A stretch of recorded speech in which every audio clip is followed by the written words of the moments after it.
Good evening, everyone. Welcome to our world. It is 6 o'clock. Start with the pledge. I pledge allegiance to the flag of the United States of America and to the republic for which it stands, one nation, under God, indivisible, with liberty and justice for all. Amen. I didn't sign it yet. Welcome to our summer schedule.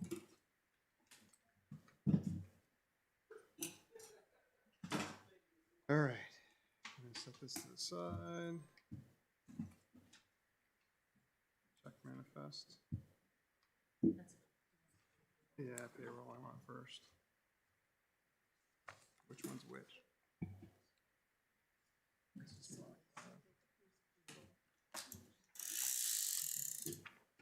Which one do you want first?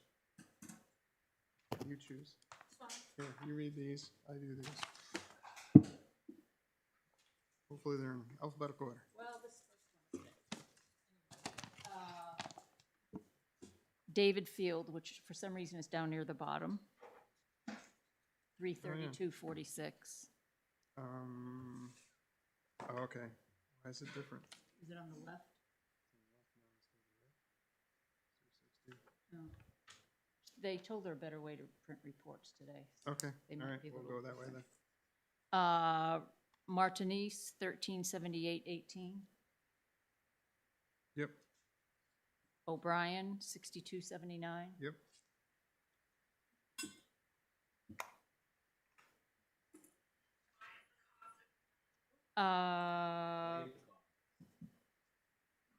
Patrick Lord,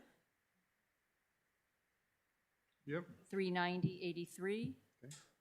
People in the audience, please keep it down. Thank you. Lachlan, 51.27. Okay. Wares, 1172.64. Yep. Donis, 1154.62.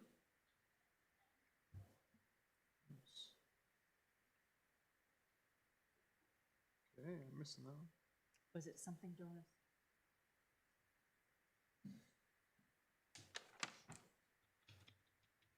Oh, right here, got it. Wall. Got it, yep. And library is going to start with the new pay sheets this next week. We got the old Oh, ones here. awesome. Kegel, 567.72. Yep, Benedict's, 1034.79. yep. Sakali, 404.33. Yep. Collins, 1014.68. Yep.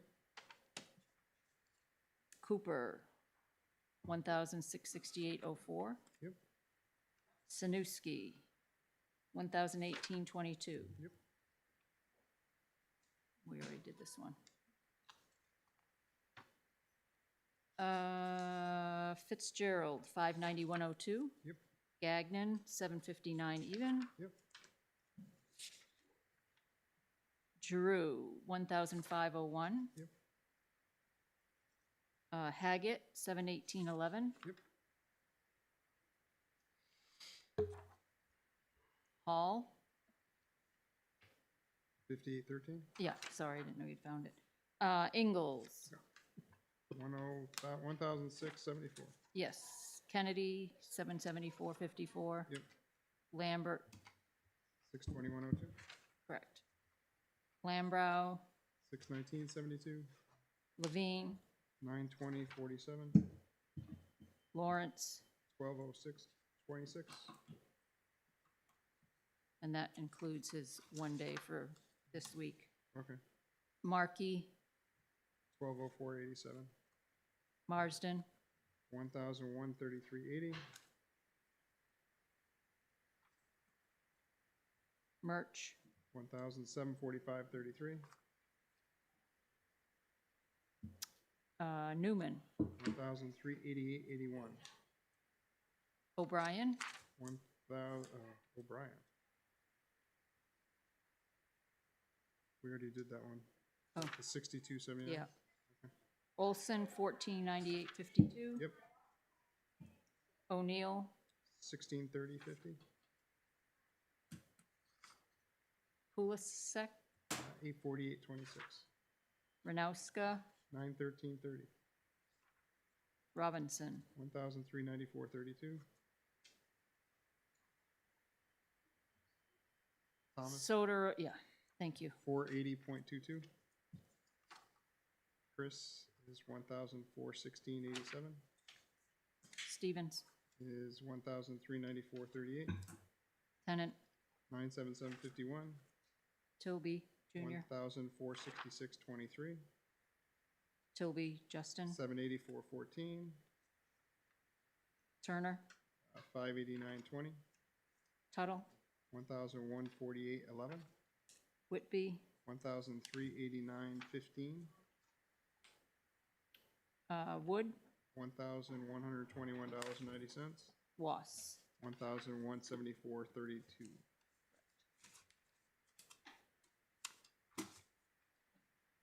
These are the totals, right? Direct deposit. So and direct, check. direct deposit was $40,456.90, and checks was $9,989, which reconciles. Yep, perfect. Jim needs to sign that.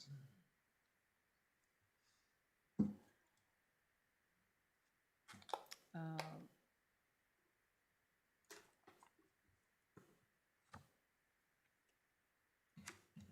It's easy to sign that. Yep.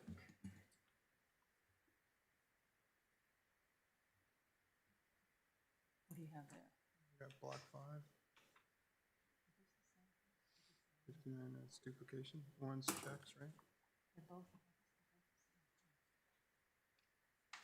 We'll just walk through this. I'll check it against mine. huh? Okay. This is the payroll. All right. So let's do block 5 is 5625, Oh, there's another one. No, $116.19. Yes. Two of them. Okay. CAI Technologies is $4,920. Yes. There we go. This one. Comcast is $754.12. Yes.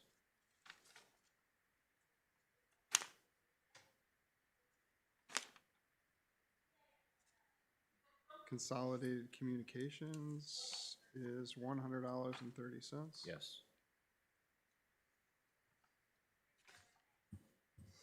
didn't get, No, these are all Comcast. I think that might be called Fidium now, oh, so it's probably under F. maybe. Consolidated Communications under what? F, video.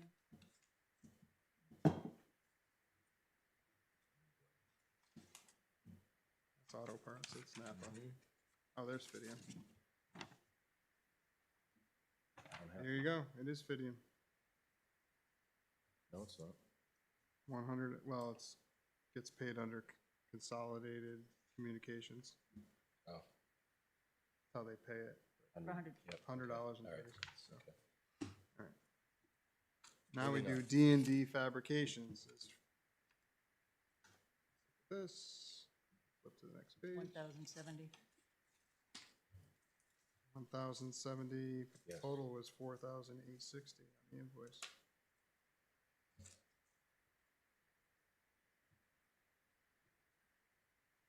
So we paid $1,070,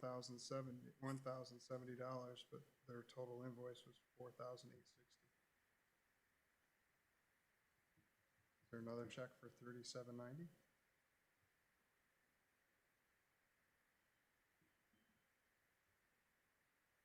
D&D.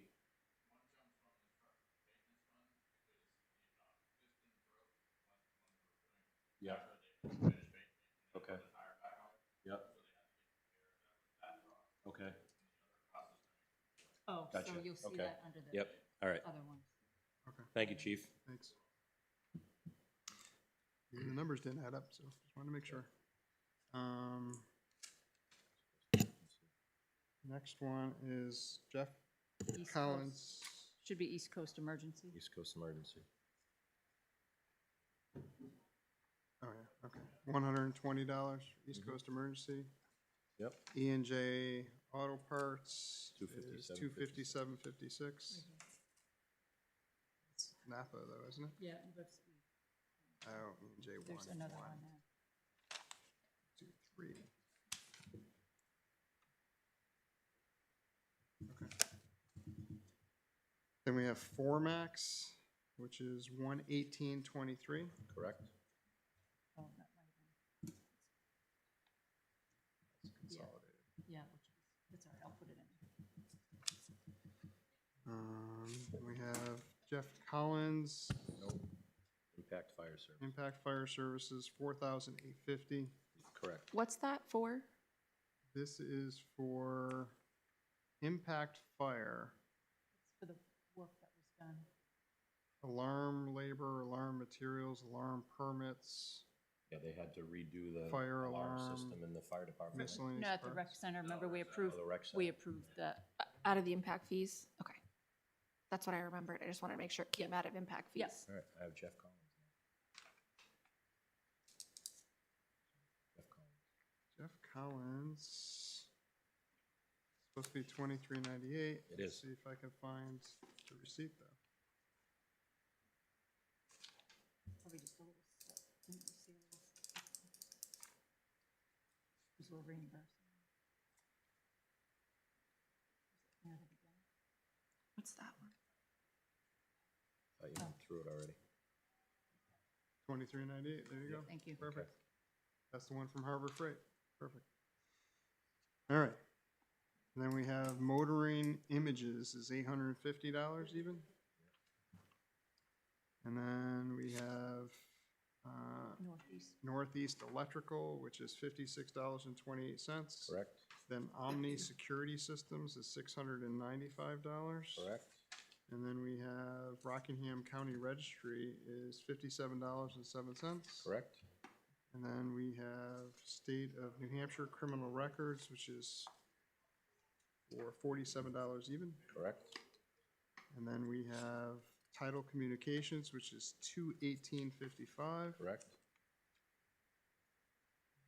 And where's this one? Good in New Hampshire Treasury.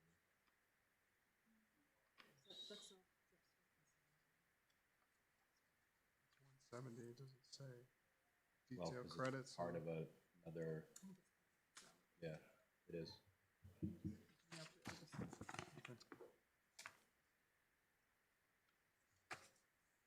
Now we're going to Universe Corp, so I'm missing somebody. I'm on State of Treasury, State of New Hampshire Treasury. No problem.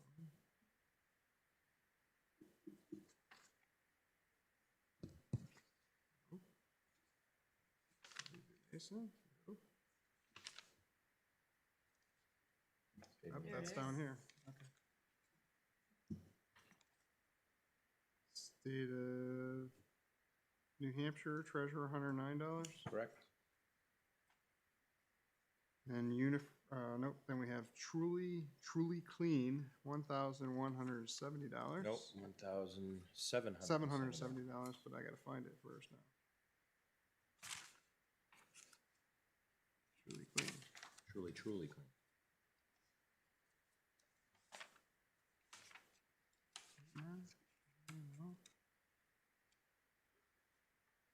Nope, Nope, so I don't have that. I'll have to find it somewhere. hold that out. Yep. Then we have UniFirst Corporation, which is $140.64. Correct?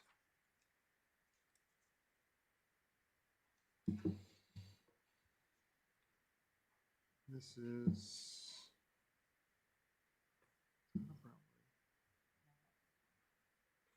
Valak, $110. Mm-hmm. Correct. It's Corbridge, but. Then WB Mason is whopping $28.89. Correct? And then we have Whitney Consulting Group, $2,250. Correct? And then we have Whitmer Public Safety Group is $96.46. Correct. And then we have Waste Management, $776.93. Correct. We're gonna need that other invoice that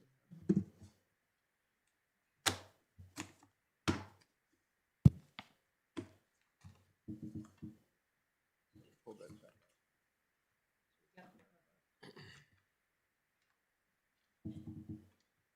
Check manifest. This one, Boundtree Medical is $589.68. Yes, that's correct. And then we have D&D Fabricating is $3,790. Yep. Town of Plastow is $2,176.44. That's for the ALS.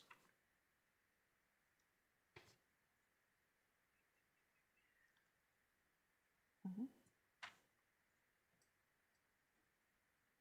We pay them? Yeah, why are we paying? Why are we paying Town of Plastow for? I'm ALS? assuming when we use ALS, we have to pay. Okay. Yeah, they should, if they come with us on call, only if they come with us on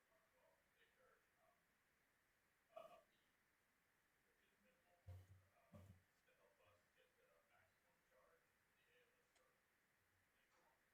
service. Okay. So we get reimbursed for that? Is that what we're billing for it, or are they billing for Yeah, it? we get reimbursed and then they bill us. Okay. All right, let's do these. Check manifest. Which one do you want? I don't care. I'll read. Give me those, because you, All right, Amanda is $205.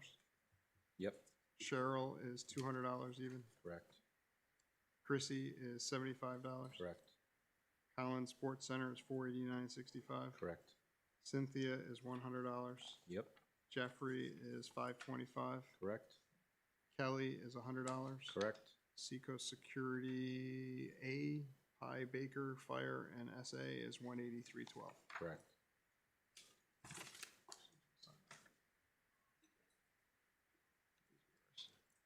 Give me my writing glasses. Look at that. Kiddoke.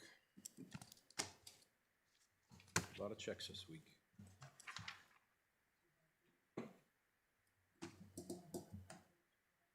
Oh, what? Is that over there?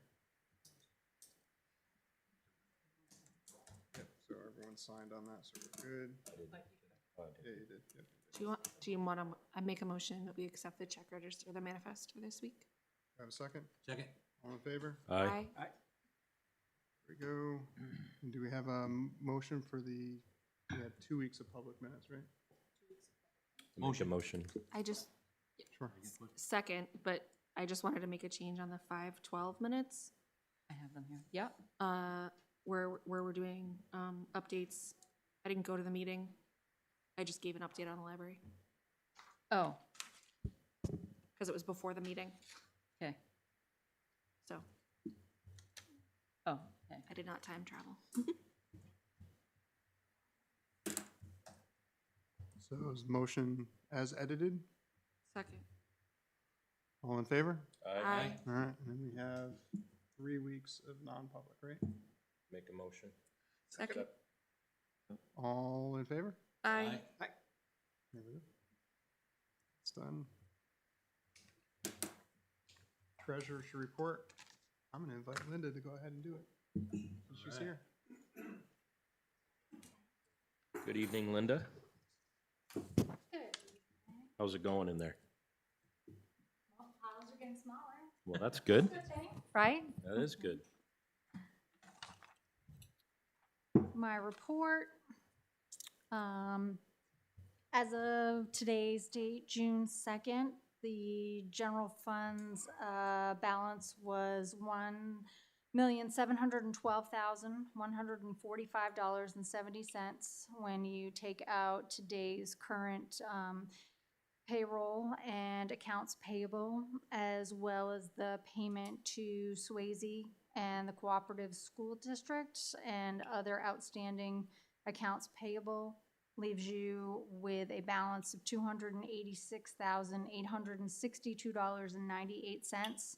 We have additional funds of 1.5 million in a CD that I did renew this morning for another 3 months at 3.38% APR. Your Recreation Commission account has $84,705.78. We have current accounts payable today, so after that, you'll have $82,828.01. Your ambulance fee account, $412,452.87. Again, with accounts payable for today, you will have $405,896.75.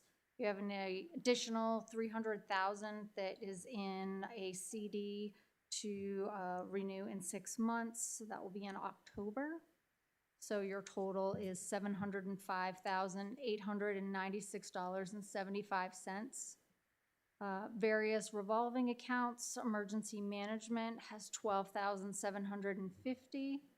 Conservation Commission has $7,708.76. Planning Board has $80,489.80.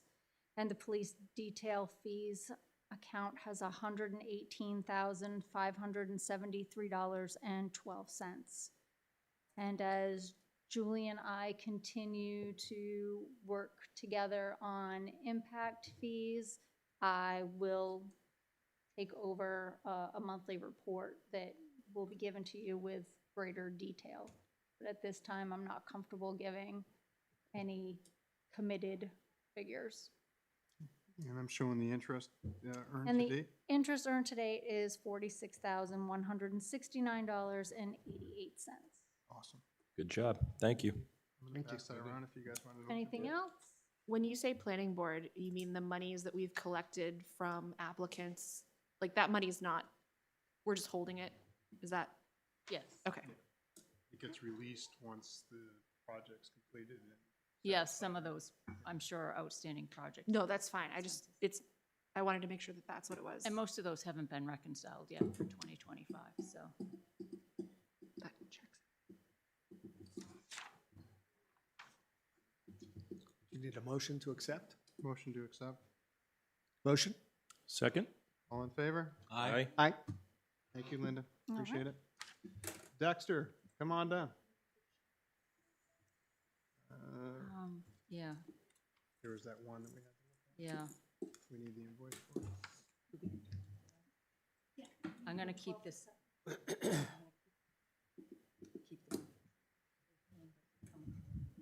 Keep the-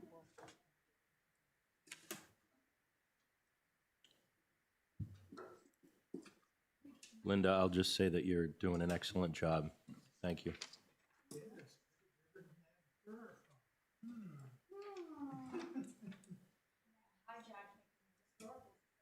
Wow. Don't give that up. And cemetery. And cemetery. No, She did don't give that cemetery one up.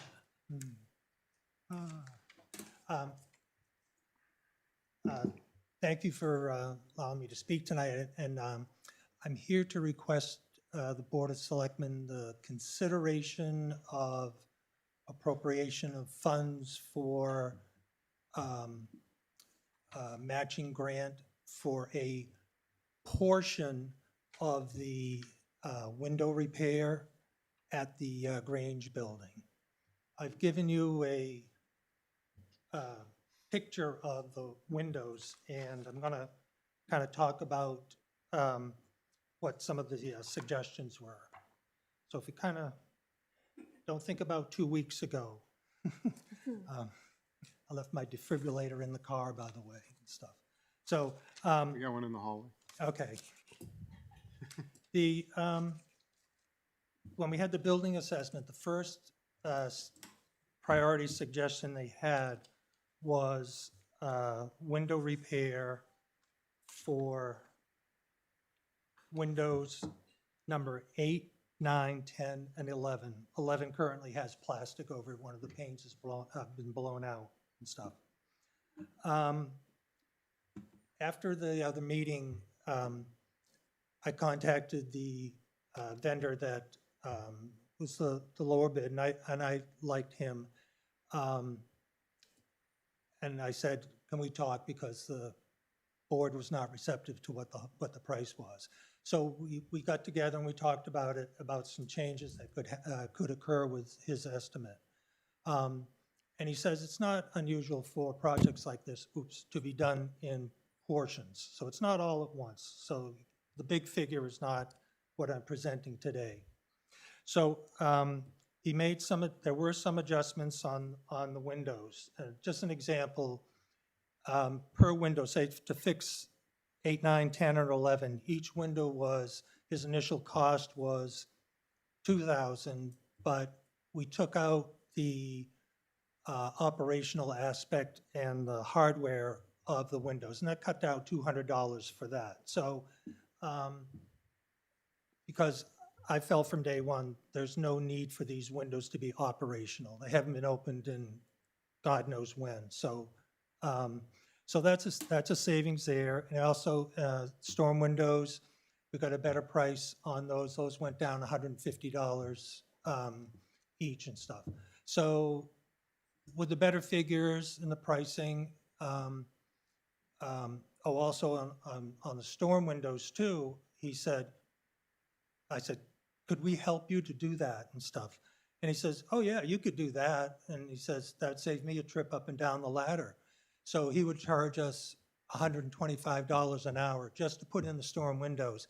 And he estimated it was 16 hours. So that's $2,000 right there. So, and I think I can manage up to grab manpower, woman power also, to get those windows in and save $2,000 and stuff. So we pecked away, so the prices have gone down on them. So what I did was kind of set what I think is the priority, and I'm looking for the matching grant and trying to keep it reasonable. And so my suggestion is that we do the restoration, which is the #1 priority from the building assessment, is windows 8, 9, 10, and 11. And I'm also going to put in number 24, which is, it's at the top, the front facade of the building. It's in the attic. It's boarded over. The window's there, but they boarded it over. And if we do that, that window could be cracked, and there's a number 14 is the back of the attic. So those both could be opened up, so there could be some ventilation up there. But right now there's none because 24 doesn't exist. It's all boarded up. So the restoration of those would come out to $9,000, those 5 windows. And that's a taking out of the window, removing the glazing, removing the paint, fixing any wood, whatever the terms are for the window trim and stuff like that, that would need to be done and put back. My next suggestion would be, and this is also part of the building assessment's recommendation, and that would be storm windows. And I look at the storm windows as being a Band-Aid for the windows that I'm not going to suggest be fixed at this time. That'll at least keep the elements off of the windows and kind of maybe move things down the road and stuff. So, and currently we do have 5 storm windows, and they are on windows 18, 19, 20, 12, and 13. So there's 5 storms, it's a total of 24 windows. So there's 5 storms that you don't need.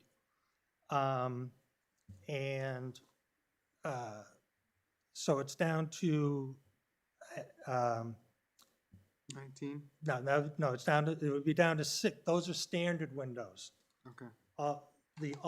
There's 3 odd windows, 6 and 7, the big ones underneath the porch, and number 23, which is a small one. So there's 16 windows that are like the priority ones, 8, 9, 10, and 11. So the storm windows are present, the new price is $333.65. And that would come out for those 16 windows, that would be $5,338. The 2 storm windows for the porch windows would be those prices went down, all the storms went down, even the odd ones went down to $550, so that would be $1,100. And for that small window, it is $290.13. So that would be, a total for the storms would be $6,728.13. That would put storms on all the windows. So there would be protection, and that would help also for energy. It would help to keep the place a little bit warmer, et cetera, and stuff. What kind of storm windows are they? It's a, where are they here? Custom Pacer Series storm windows, standard 2/2 units. So would those be openable or no? You could open They them, are in my house.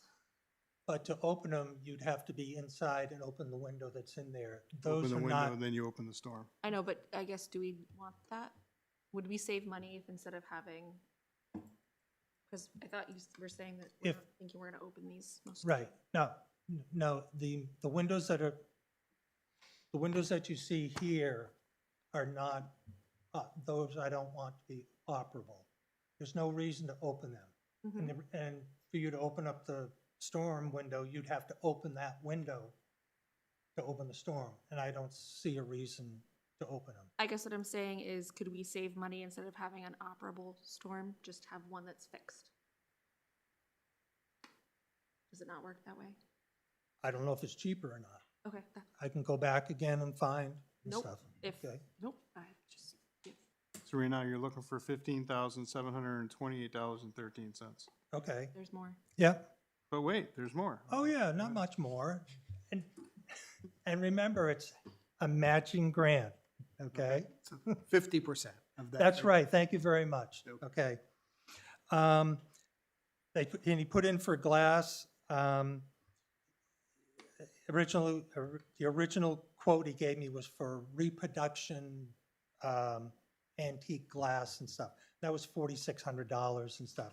And I contacted L-Chip and said, can we put in like glass from Ace Hardware? And they go, yes, you can.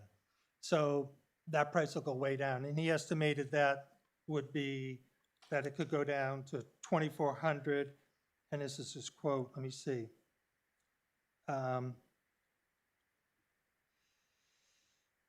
Approximately to $2,400. If modern flat glass is allowed to be used, this figure could drop it significantly more by approximately 50 to 60%. So I cut that down to $1,200. So that's an estimate, but I think that's still high. So there's $1,200, and put in contingency, so that comes out to, $16,928.13. yeah, and I rounded it off to 17,000 just to make things easier Okay. and stuff. So I put in a contingency of 10%, so that'd be 1,700. And so that comes out to 18,600, yeah, I call it 18,700. Okay. The match, therefore, would be $9,350, but we can use that potential $2,000 of volunteer work to put in the storm windows as part of our matching fund. So that would put it down to, $7,350. yes.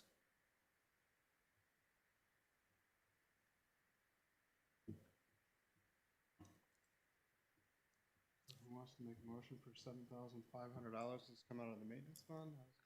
Do we? Do we have the money?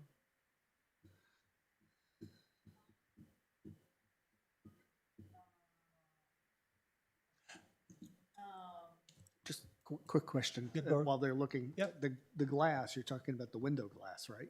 When you were, Yes. Yeah. Some of the panes are broken and stuff that need, and some have holes in them, glass is missing, et cetera. It needs to be it's replaced. glass to replace all the windows, or? No, there's 4 panes, so Each one has glazed each one has, material with each mullions. one has 4 panes in it. Like, Only the This- ones that are broken would be replaced. right. So there's 4 panes, 3 of them are good. So just one pane needs to be replaced. But the entire window will be reglazed and painted and whatever needs to be done and stuff. That's part of the, extra window costs that we, up above, right? Yes. Yeah. Yes.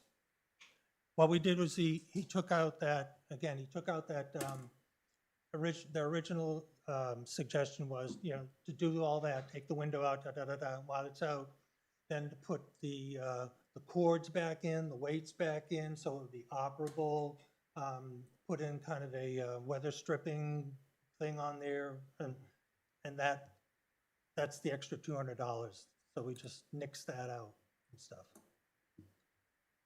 We have 7,500. I'll make a motion. I'd like to have a little bit of a buffer, so I'm gonna say up to $7,500. Second. Yeah. Yeah. Out of which, what do we, capital reserve, government? Town-owned buildings? Okay. Can, Yeah. it doesn't need to be long. I know you're working on the 2025 impact fees. Have the withdrawal corrections been made to those accounts yet? For impact fee related items? Kind of. There were, I can just abstain.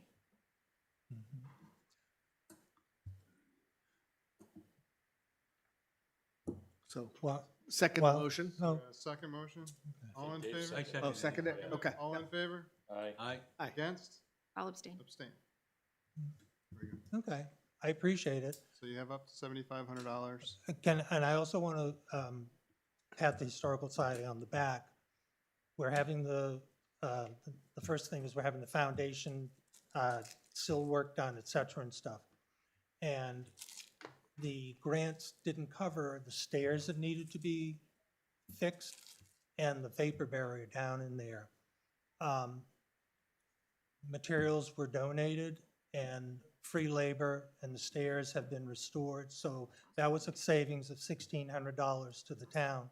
And the Historical Society voted to appropriate about $3,000 to have the vapor barrier put in once it's done. Because that's the time that need to be done. Don't put it off and get it done. So we've put up 4,000 something, almost $4,500 and stuff for the town building and stuff. So we're just trying to peck away at it. It's small portions, so, I appreciate it, sir. Thank you very Okay. much. all righty? I thank you. Thanks, Dexter. Thank you. Yep. Yeah, thanks, Dexter. Your shelf's coming next week, right?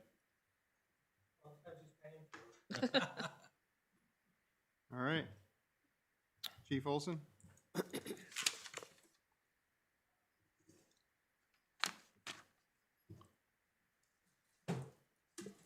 How's everybody doing tonight?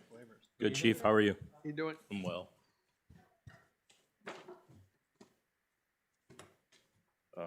Permitting fees.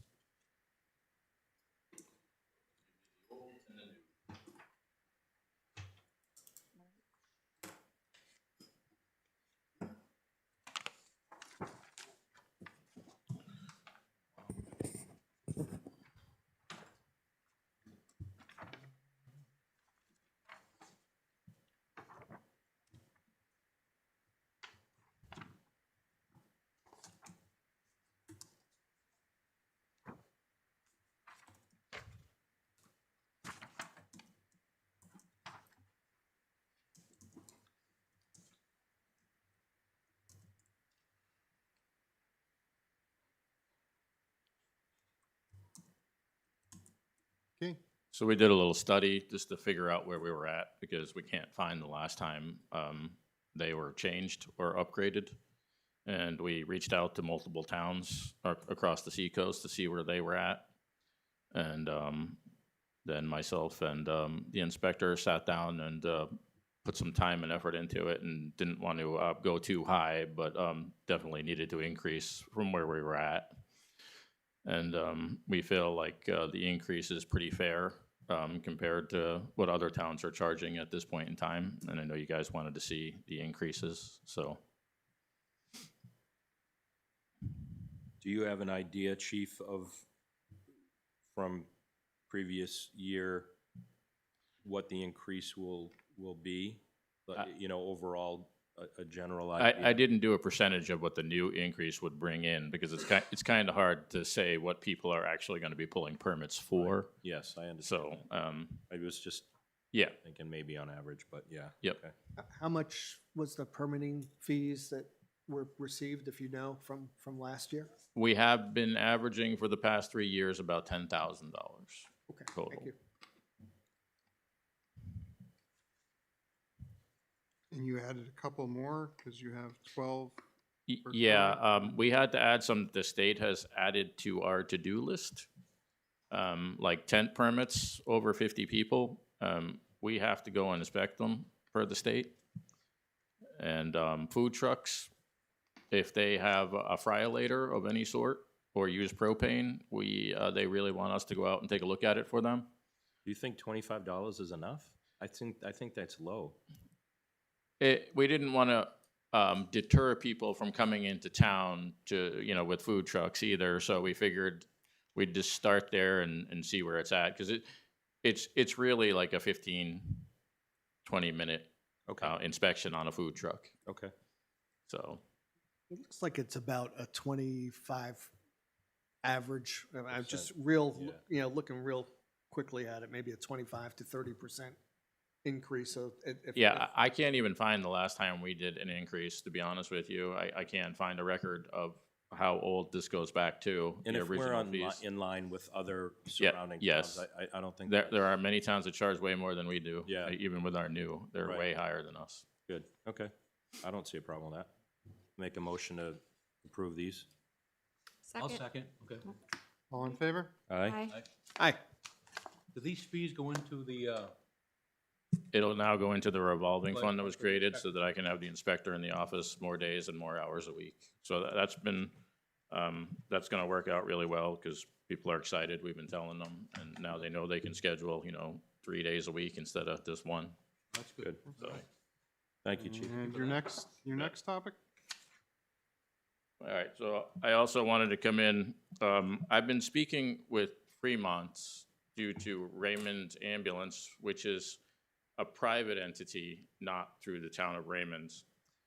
They have the town of Raymond has decided that they want to take over the ambulance, and they don't want to do Fremont or Deerfield when they take over the ambulance. So I had initiated a conversation with them to see where they were at and what they were thinking, and if they would entertain a bid and where they would be at with that. And they talked to their select board, and they said that they would be looking for somebody else to take it over right now. Because to start an ambulance company or to start an ambulance service in the firehouse, it's $1.2 to $1.5 million startup fee ultimately. And Fremont isn't there at this point in time. They're just starting a study to see how it would work out for them and whether they should or shouldn't do it ultimately. Where I came from, we did the surrounding town, and we had very good success with it, with cost recovery from ambulance billing and having a contract signed.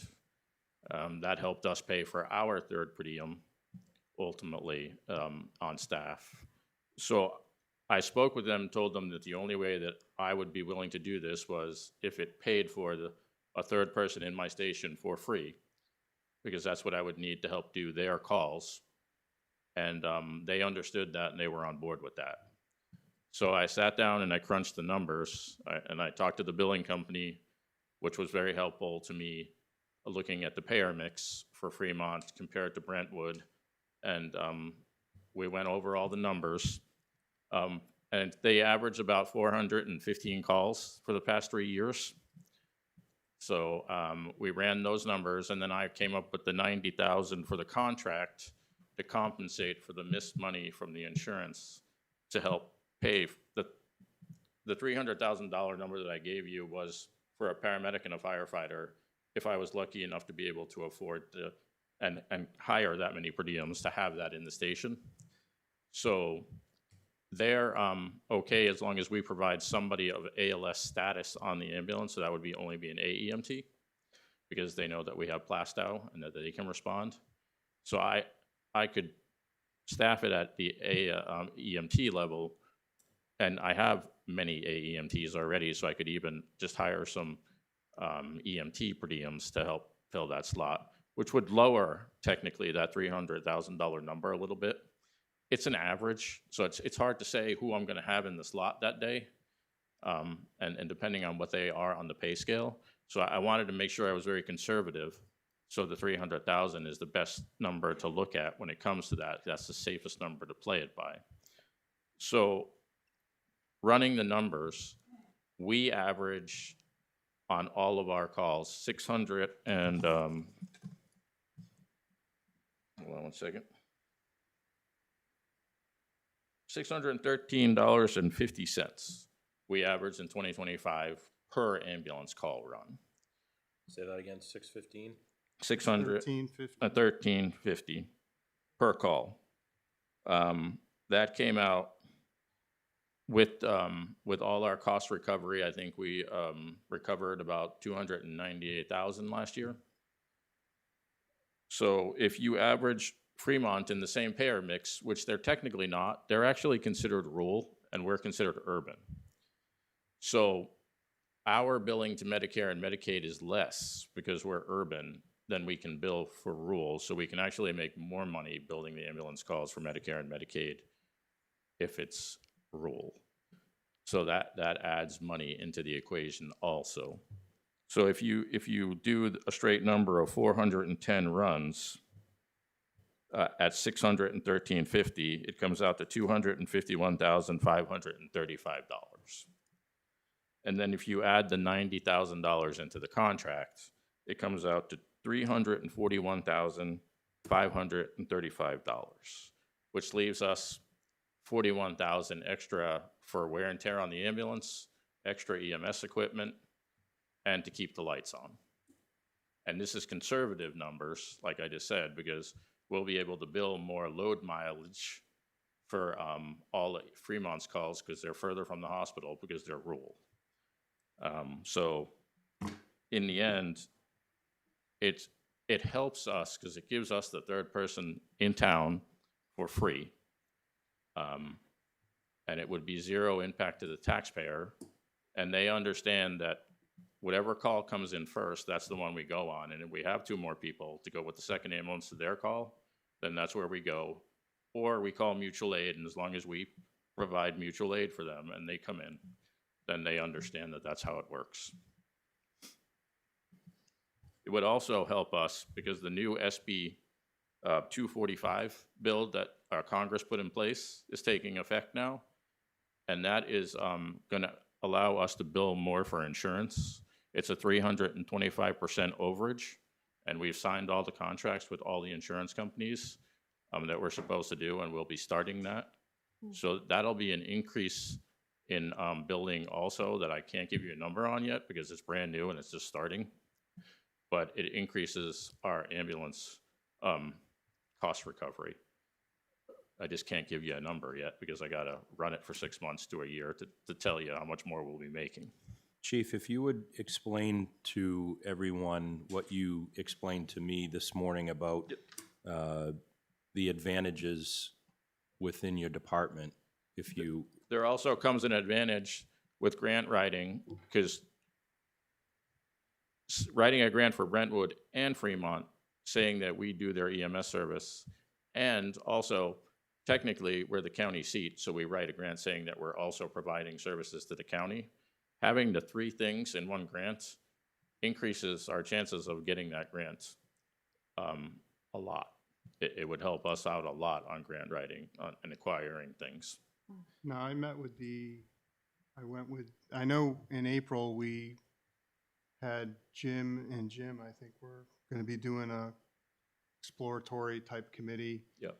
From the board, but I did go meet with the county, and one of the things that and I met with Jim also over there, and we met with the county, and they are they realize that we do take the burden on responding to their calls for the nursing home and jail and all that other stuff over there. So they're looking at that because they realize that we're picking that up. So how's that work if they start their own ambulance, number one? Number two, I give a bunch of questions. Yep. Number two, why didn't Fremont, which has about 4,800 people compared to our 4,700 people, and their budget for their fire is $250,000, why didn't they look at putting in the private service that Raymond was now going to their own now instead of, and they've contracted with them privately? Why aren't they exploring going with a private company? Because then they don't have to come up with $1.5 million. Raymond Ambulance was a private service technically, a non-for-profit, but I want to be politically correct as I can, because I don't want to offend them.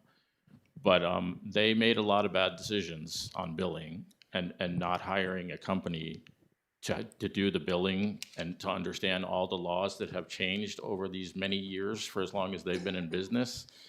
And they never made any money, and they never had money to buy or pay for providers and hire paramedics. They very rarely had paramedics working for them, and very few of them, because they just didn't have it in their budget. That was Raymond, not Fremont. So what's Fremont Yes, doing? so Fremont, so a lot of people like to compare us to Fremont. So Fremont is a very different community than us in many ways. They have no thoroughfares going through their town. They have no industry. They have no commercial district. They have, I don't even think they have hardly any industrial in their town. So there's not a whole lot to help offset tax revenue. And they don't, like I said, they don't have any major thoroughfares going through their town. So nobody drives through there. Route 111? It's a decent amount of traffic, but it's not like here. I mean, we have 111, we have 101, we have 125, 107. They have a part of 107, but it's very small. That's okay. There's just not a lot of going on through Fremont. Ultimately, it's to bring in extra tax revenue for them. And they have stricter laws, and I don't know how that's going to work out for them with all these new laws they put in place with building. You had to have a certain amount of acreage just to put a house, and that's been there hasn't been a whole lot of new developments being put into Fremont either, not like here. And did you explore if it's a conflict of interest, since you're a resident of Fremont, for you to negotiate this with, or have you brought it before Jim and Jim to have a discussion with them since they started a committee? I have not. I mean, I was going to tell you guys, if you would like to have the lawyers look this over, I would probably recommend it in the end. Because there's a whole lot of contract language that has to be drawn up, and I'm very well aware of that language. And I have, like I said, I have 2 contracts that you guys can look over, that I can get you if you want to. But Fremont wanted to move forward with this, and I wanted to wait to see if they were interested before I even brought it up to you guys first. When would this take effect if you go along? They would have to get it out to their voters to vote on the new contract with us and the 90,000. That would be in March of next year. Yeah, so it would start, I think their contract ends in either January or March. Chief, how many ambulance calls? You said Fremont has roughly 415 Yeah, calls. that's their average. Yeah. What's ours? We have 600 and,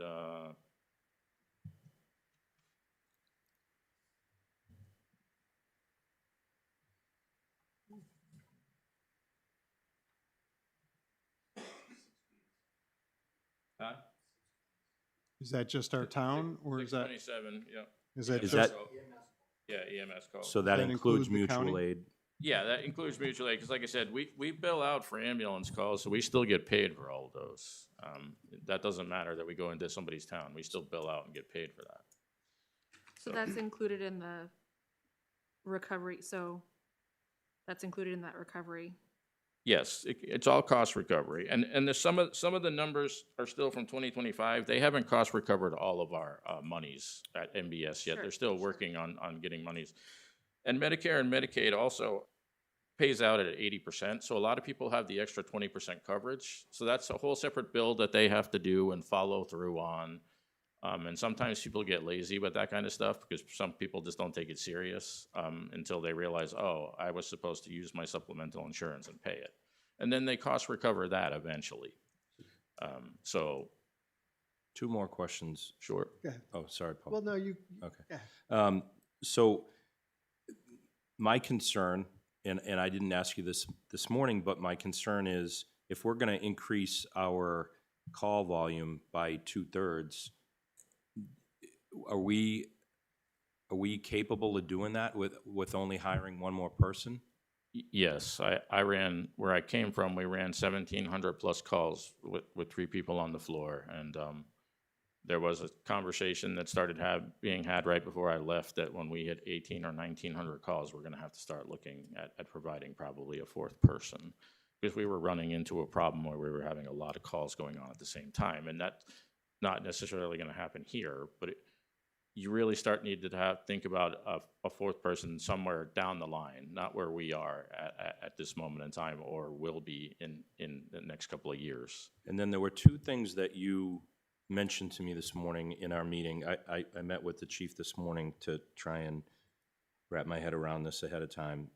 So you mentioned 2 things to me this morning: recruitment and also the trainees that would be able to come on. I have spoken to 2 paramedic programs to see if they would allow their students to come and do ride time with us, and both of them have stated that we wouldn't consider it until you're running about 1,500 calls. You need to be running about 4 or 5 calls per shift so that our students get some hands-on time.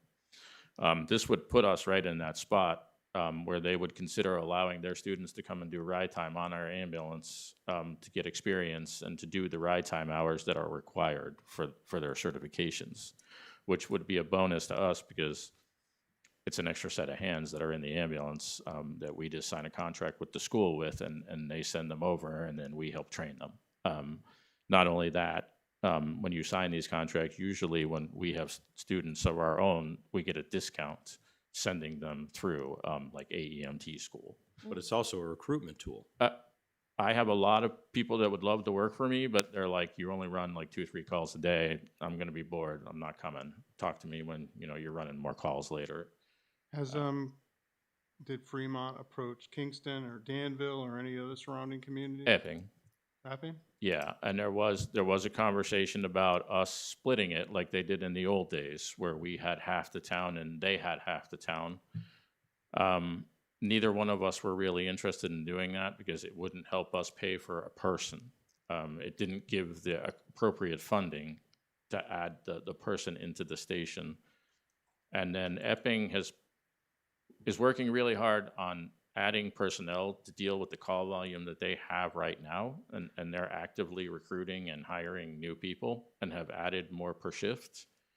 And he ultimately wasn't sure that he wanted to take on another 400-something ambulance calls with all the new infrastructure that he's got coming into his town. He's already running about 2,000 calls right now.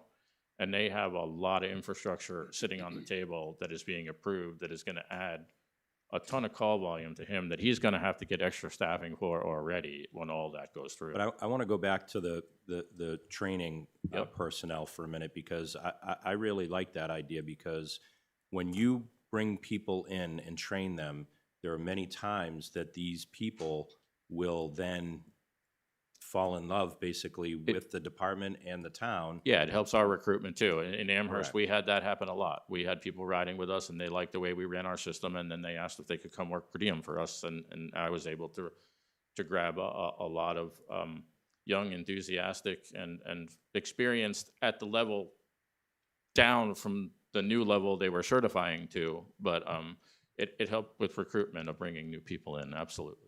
How does it affect the response time to our own citizens if you're now going to be covering 2 towns?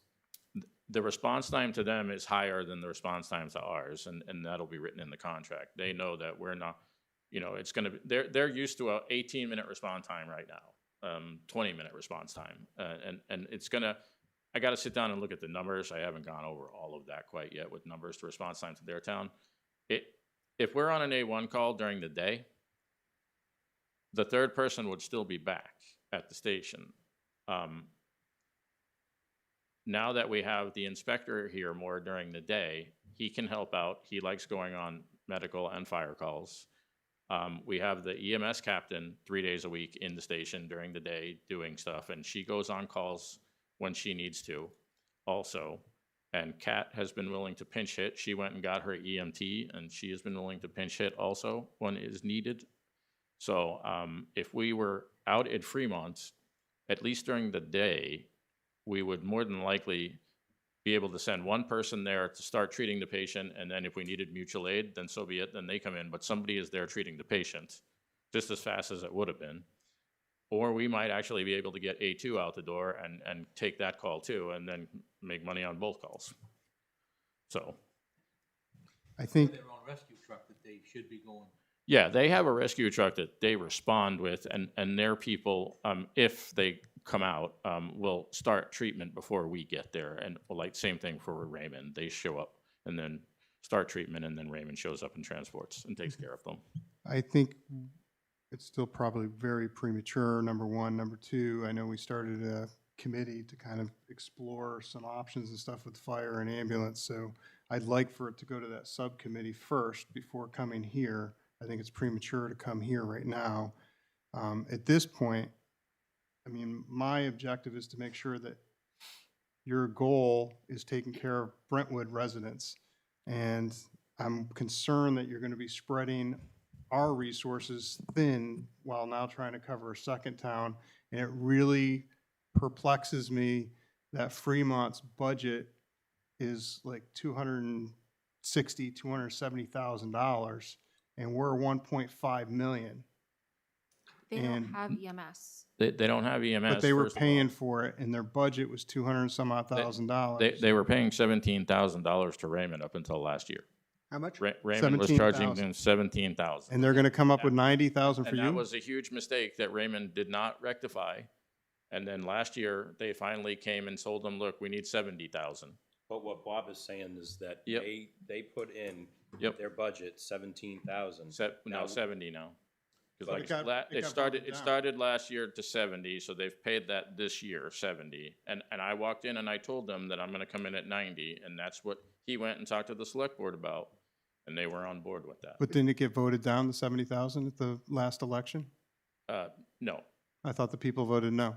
that still went through because they had to have the ambulance service. So where did they get the money from, I don't know, since it got voted down by the taxpayers? don't know. So you I don't know if that was. really separate- think that they're gonna I don't- vote for 90,000 I that don't they know don't if that was a have? separate warrant article. I can't even remember what I voted on the warrant article for. I know you guys can go all night. so- Oh, I can go all night, yeah, definitely. Yeah. So I- I Can am I gonna- get I- maybe one? I am in? gonna turn it over. Can I get one in? I Yeah, go ahead, am, go. see, I am thinking about the Brentwood residents because they didn't want to, and I understand it, they didn't want to foot the $300,000 bill. So it got voted down. So now I came up with a solution to give you a third person for free. Are we going to run a couple of more calls? Yes, but I have the experience to do that because I ran more calls than we're going to run here where I came from. Well, you didn't And I get did it with no I'm gonna- problem. I'm gonna correct you. You didn't get the money for free yet because Fremont voted no on $70,000, and you're telling me that they're agreeable to do 90,000, but they already voted no on 70,000. So But none of this is gonna happen until they sign a contract and vote yes. Right. So like, You have that with the. So that's why I said it's very You have that premature. 70 was voted down? You actually know that. I know they voted no on their, they voted no and they had to go to default, I believe, because it didn't Still pass. have to have an ambulance service. They can't be voting without it. But they already only had 17,000 to play with. If they voted no, they went back to the 17 count that they Something put we in should there. work on instead of trying to Yeah. table it and throwing it away. You got a subcommittee of. It's going to go to the subcommittee. Why, what, we only got 2 people on it. Who picked the subcommittee? You got the budget. We started that in committee, April. Why would, well. They have to pick whoever they're going to do on it. I can ask Jim, But who's you just on gotta that too. prolong this out because I'm telling you. I have an issue You with, have an issue with the chief. no, I have an issue. Yes, you do. I have an issue with Well, picking I up have an issue with- another town's department that's his own. I think it's a conflict of interest. I'm just telling you. I think it's a conflict of interest. No, it isn't. How can it be? Because he lives in Fremont. That's the problem. We should No. move this along so they can get on their ballot. Yes. Yes. I No. disagree with it. No. And I think it's But premature you're anyway. against everything. We're not gonna call what you want to do. I'm just telling you. You're right. But that's what you want. You want to be the guy and run everything. I'm just telling you. No, I'm telling you, You're disrespecting this man a lot. I am not. Yes, I'm you sitting are. here saying, I think No, it's I know. premature and he didn't bring it to the Yeah, subcommittee. you disrespect people. All I'm right, just telling all you. right, I'm guys. done. He didn't bring I'm it to done. the subcommittee. I'm done. Great. Go ahead. I just have a couple of questions. Absolutely. Okay. That's what I'm here for. Where did you get the 90, like, how did you arrive at $90,000 as a contract price? So the way that we come up with that contract number is we look at the revenue that we're gonna bring in from the ambulance billing, Okay, and then we look to see how much money we need to set the contract rate to make it affordable for us, to get to the number that we need to get to, like I said, to pay for, the personnel, the, ambulance, replacement of the ambulance, the wear and tear on the ambulance, the replacement of EMS equipment. So we sit down and we run all those numbers, estimated, obviously, and then we come up with a number that puts us in a good ballpark of where we wanted to be. so So a lot of places charge 100, 110, 120,000 for their contracts. I'm trying to make it doable for us and affordable for them, but put us in a good spot. Ultimately, like I said, it keeps the lights on, it puts the person in the station, it helps replace the ambulance earlier from the extra wear and tear. So I guess what I need to see ultimately is how $90,000 equates with that, incremental extra usage that you're talking about. So I Yep. need to see, that in terms of the actual numbers, for purposes of that analysis. And then, as I understand it, there's this $613 per. Yep. So I need to understand that number as well. I Well- mean, is that a gross number that we actually make? That's the average of every ambulance call. He takes all the ambulance calls from all the billing and he averages out what it comes out to. So that was the average number that But he is that like a called. gross number in terms of what they? Yes, he- chalk? Well, yeah, hold on. yes, Let me he- just he ask the take- question, Chief. Yeah, no, he takes all Medicare, insurance billing, ALS, BLS, and ALS2 billing. He puts that number together, and then he looks at the number of how many calls we ran, and then he averages that out from the billing side, and this is what we average per call. Average in terms of charge or yes. average in terms of receipt? Sorry, recovered money from bill, yes, revenue, brought back into our revolving funds. Okay, so that's a net, So that's. that's a net number. Yes, sorry. And that would, and like I said, the total number came in last year at $298,000. Would it, you said that most places charge 100 to 120,000 and Per you're going to do contract. 90? Yeah, Why would we charge less? Why wouldn't we go 110 and come in the middle of the road? Or why wouldn't you even come in at 100? because I looked at the number of what it would cost us to run the service and be comfortable and have extra money in the bank, and knowing that I'm doing it conservatively and that we're gonna be getting more revenue with this new billing that the state has put forward that we're about to start doing. So So essentially, it could be more. it's gonna be more, but I just can't give you a real number, so I wanna play real conservative, just to show you that the town's not gonna incur any cost at all, even playing it conservatively. Because I don't want to come in here and make you think that I'm not thinking about Brentwood. Brentwood is my primary concern here. This is why I'm trying to think outside the box and figure out different ways to get the staffing that I feel we need to protect Brentwood correctly, and know that the town isn't willing to pay for that at this moment in time, which I'm okay with. They voted no. So I'm coming up with alternative ways to make that happen without creating a problem for the town of Brentwood in the same time. So, Chief, I'm sorry, and I appreciate that. I need to go back to that $298,000 Yep. number, because I understand that's what we bring in net, but No, has that's it, gross. I'm sorry? That's That's gross. gross. That was the gross number into the account. Okay, Yep. but it's the net from the charges, right? That's No, what no, it's gross. That's all the money that we collected from. All right, Yeah. but has there been some all right, regardless, has there been some analysis as to, on the cost side, what it costs us to get that $298,000? Because that's what I'm not, fully understanding. Like, what are the costs on our end in order to achieve that $298,000? Well, the cost is obviously the purchase of the ambulances, Right. the EMS equipment, Right, the 2 people on staff, the 1 full-timer and the 1 per diem. So there is a cost associated to that, absolutely, and it's more than we're bringing in. EMS service from ground up, you can break even, and if you're in a really good affluent neighborhood that has insurance, and everybody has insurance, you can actually get ahead and make more money than your EMS budget as a whole per year. Ours is one big budget. We don't have it separated out as what's EMS and what's fire. It's fire and EMS. It's one solid piece. yeah. So I guess ultimately, I need to see the numbers in terms of what the incremental cost, additional cost would be to Brentwood versus what we would be receiving. And that's I think- where the analysis needs to I think that's take the place. $341,000 though, isn't it? Well, I understand that's the 341,000, but I need to see what the incremental cost, to us would be. in order to achieve $300,000 for the additional per diem slot. Well, the cost would be the 300,000 and then the wear and tear on the ambulance, which I can't give you a real number yet because I don't know how many miles we're gonna put on the bus.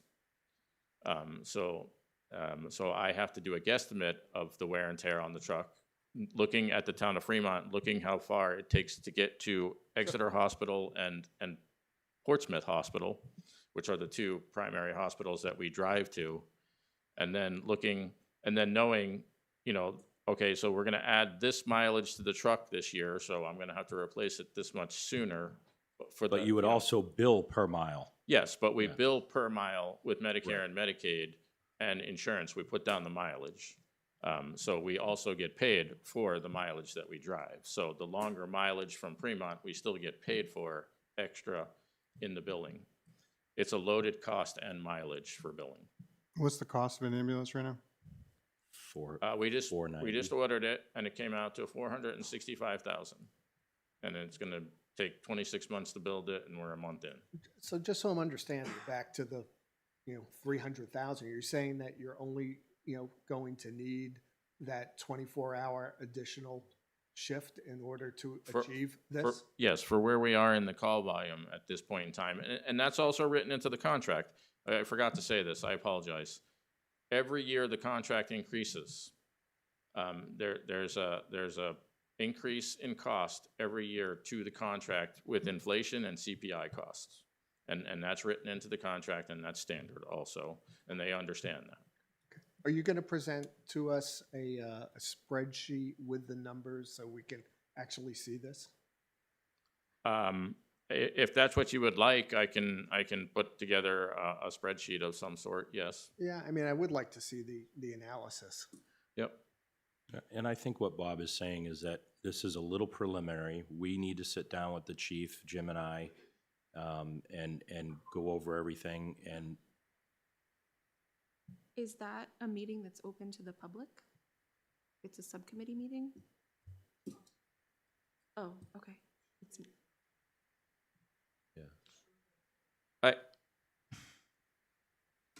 I know we talked about in April Yep, to have and, the meet with and them, so- no, I have a little bit of a, issue with the data collection that's being asked of me, because I did strategic plans for years that I presented to the town, where I came from, and the data collection I'm being asked to give you guys has nothing to do with strategic planning. what are you, And I have some issues with it. can you fill us in on what you're being asked for? They're asking how many calls we go to the nursing home, how many times we go mutual aid. It's all about where we're going for calls and nothing to do with strategic planning for the fire department. But I know last year at our town meeting, one of the things that came up, and even on the budget committee, one of the things that came up was how many calls were in town and how many were out of town and how many were canceled en route. Yep. There was a whole bunch of stuff that they were talking about with that data. And the state has stopped the canceled en route because it's been creating too many problems in towns and people not understanding it correctly, so that's never gonna show up again. So what do they do when you guys are responding? It goes in as what we were dispatched for, and the code does not get put in as canceled en route. It just goes in as what we were dispatched for. Do you guys still bill for those hours? At this point in time, they do not allow us to do that. But it's created a lot of anxiety and a lot of issues with fire departments and people thinking that we're not actually going on a call. So the state actually changed it in their database, and we can't even put it in like that anymore. Now, are you guys automatically dispatched to other towns currently? And how would that work with Fremont? Yes, we have auto mutual aid with Kingston and Epping because of staffing. Neither town and us don't have staffing for a car accident or a fire to send out just our apparatus. So therefore, like if we have a car accident in town and it's on the Epping side, their engine comes. If we have a car accident on the south end, then Kingston brings an engine and we bring our ambulance, and vice versa. We go to them with our engine and block and keep them safe on the road for the car accidents, and same thing for Epping. Fire alarms also, if we have a fire alarm, one of them comes, or both of them, depending on where it is in town and what the building is. Even with Exeter actually over at the commercial industrial area, because they're closer. So they come out every single time, anytime we get a fire alarm for them. If a fire comes in, depending on where it is and what it sounds like, multiple units are coming into town from multiple towns. How's that going to work for Fremont? If you well, I guess does Kingston and Epping and, well, you said Raymond won't respond anymore? How's that Well, gonna work? Raymond is not going to do their EMS service. They'll still respond in mutual aid, and they'll come in, no problem. But they just don't want to take on that service because they're starting a new ambulance and they're fronting the money for it, and they're taking in the ambulance people from Raymond, and they're going to just do their town and work things out and get that up and running correctly. And they have a bunch of infrastructure going in, and they're trying to staff themselves correctly, and they want to make sure that they're doing things right for their town, starting a new service.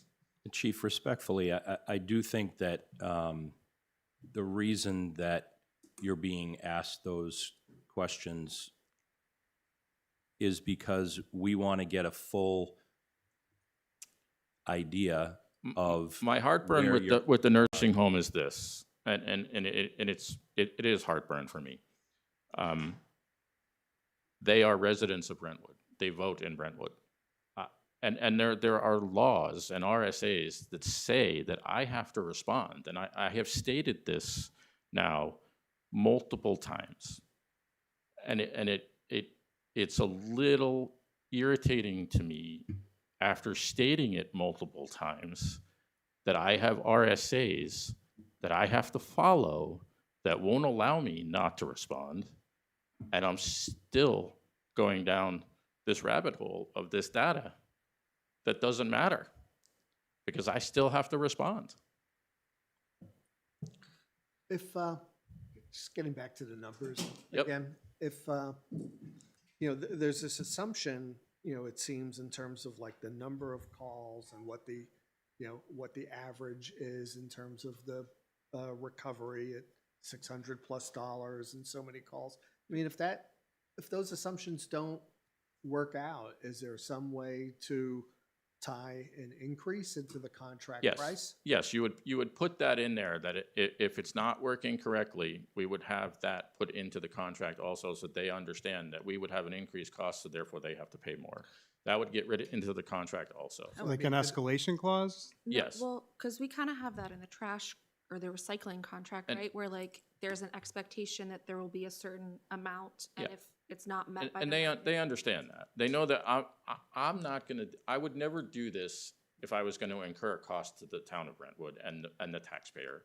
It would be bad business on my part, bad decision-making on my part, and a career killer on my part, ultimately. I'm not gonna do that. And I made that very clear to them. I am interested in taking the service because it would help me write grants. It would help us get the call volume for me to acquire more paramedics because they would want to come work for us because we do more calls that I can't acquire right now because they just don't want to come work for me because they want to work someplace busy. Do you have an anticipation of what the length of this contract would be? I propose to write it for 3 to 5 years. So Is it possible to do it for a lesser? we could do a probationary 1 year to make sure everybody's happy. I'm sure they wouldn't mind that at all. But the standard contracts are usually 3 to 5, and then you renew them, and then you rewrite your contract and see where, we might have to change things ultimately. And ultimately, this would give us extra recruitment at building a strong connection to Fremont. And we would be able to work together with them better ultimately, and maybe some of their people would like to come and actually work for us per diem once they see us as the service, because some of them did work for Raymond. So that could be a recruitment tool for me from Fremont also, because a lot of them have their EMS licenses, but they just don't have an ambulance. Couldn't it also lead, Chief, to a possible joint, fire department between the two of us? Regionalization, look, a lot That's of people. speculation, I understand. Yeah, It's a lot of possible. people, are talking about it, and I'm not against it. Where I started from, down south, there was huge regionalization. I worked for Broward County, Palm Beach County. It was a county system. All the small towns that couldn't afford fire service, they got the county system. It worked. I know it works. It just, up here, it's kind of a bad word, but people are starting to rethink it. Even the counties are starting to think that they might have to do something. I'm hearing whisperings of it, but they're saying it's 5-10 years out. Well, I mean, the municipal statute does permit for compacts amongst towns. So. Yes. Permits or doesn't? Yeah. Permits. It Oh, does. yeah, absolutely. Tilton Northfield has a fire district. No. And that might be something that they would consider. The two of us working together as a fire district and doing fire and EMS together. It's not a conversation that's been had at this point in time, so I can't really tell you where they sit on that. Yeah. So, Fair enough. Now, would we have to put it on our towns and I would think so. Fremont? I would think Both so. towns would have to vote for it? Why? I'm just curious if, because it would have to, I would assume it would have to be a warrant, right? Why? Well, it's not gonna What- cost us anything. That's the whole point. But we'd still have to. I mean, it vote would be a for it. contract. Yeah, I think we have, yeah, they have to control vote over on it because contracts. they're paying money. Usually the services that provide the service, the town doesn't have to vote on that, unless it's gonna cost them money. You just need our blessings to go and. They want to see your blessing also, because they agreed to it, and then they said, okay, go talk to your select board, make sure that they want to do this, and then if you are okay with this, then we'll start a contract, and I do recommend that legal looks over the contract. But like I said, I have a contract from where I came from that I just negotiated right before I left with the town next door to us, and it's rock solid. and they checked on a contract, because Sandown just hired Atkinson, I think. Hampstead, and they just went into a contract with them because they were having problems finding people that wanted to work per diem and staffing an ambulance, which is a whole nother issue for a lot of people. It's a huge competitive market, and everybody's stealing everybody. There's not enough people to go around. And I have the luxury of having a lot of people in my service right now that are really happy and would actually love to get another 12-hour shift. So it wouldn't be that much of a burden on us to make it happen. I would have to add a couple of people. I have a couple of people in the wings that want to work for me if we start doing 1,500 calls. Do you have a copy of the contract that they're I proposing? do. or- I can get you a copy of that contract. And then my other thought is I know we had Jim back in April doing a committee. Maybe we create a subcommittee where citizens, fire department personnel, and Jim gather all that data with you guys and then bring it to us as a package. That's that- my thought. Is that part of this though? What, I guess I thought that what you were doing was more about our relationship with the county. That feels like it's separate from this. Well, No.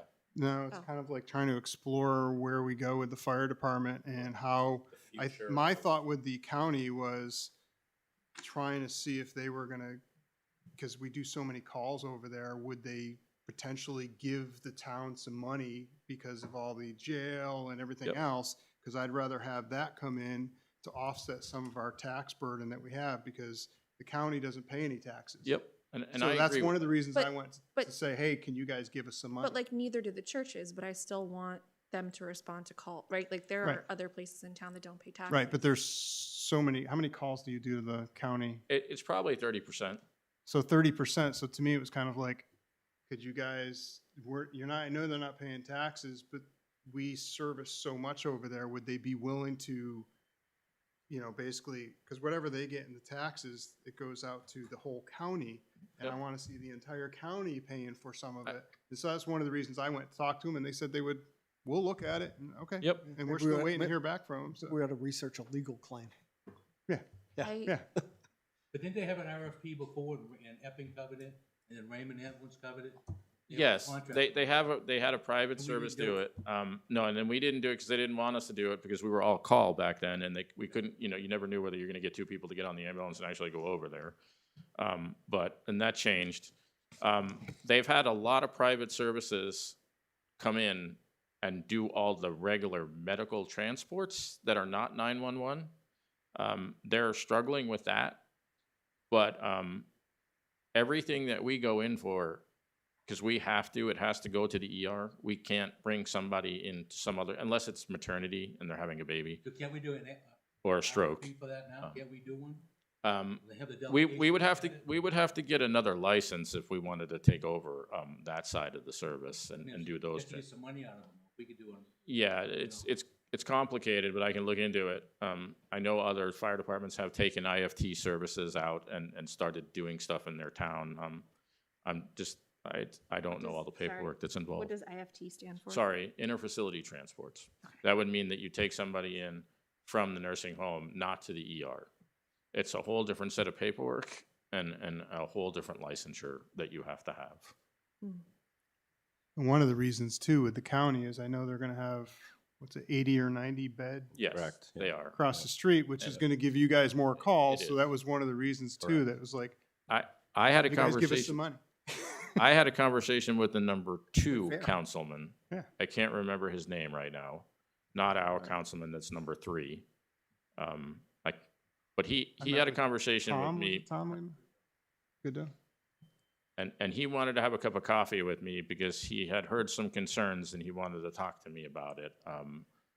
And he had some concerns about it because ultimately the biggest problem that we've had over the years when we try to get them to give us something, big towns like Salem and all those guys are like, well, if Brentwood's getting something, I want something.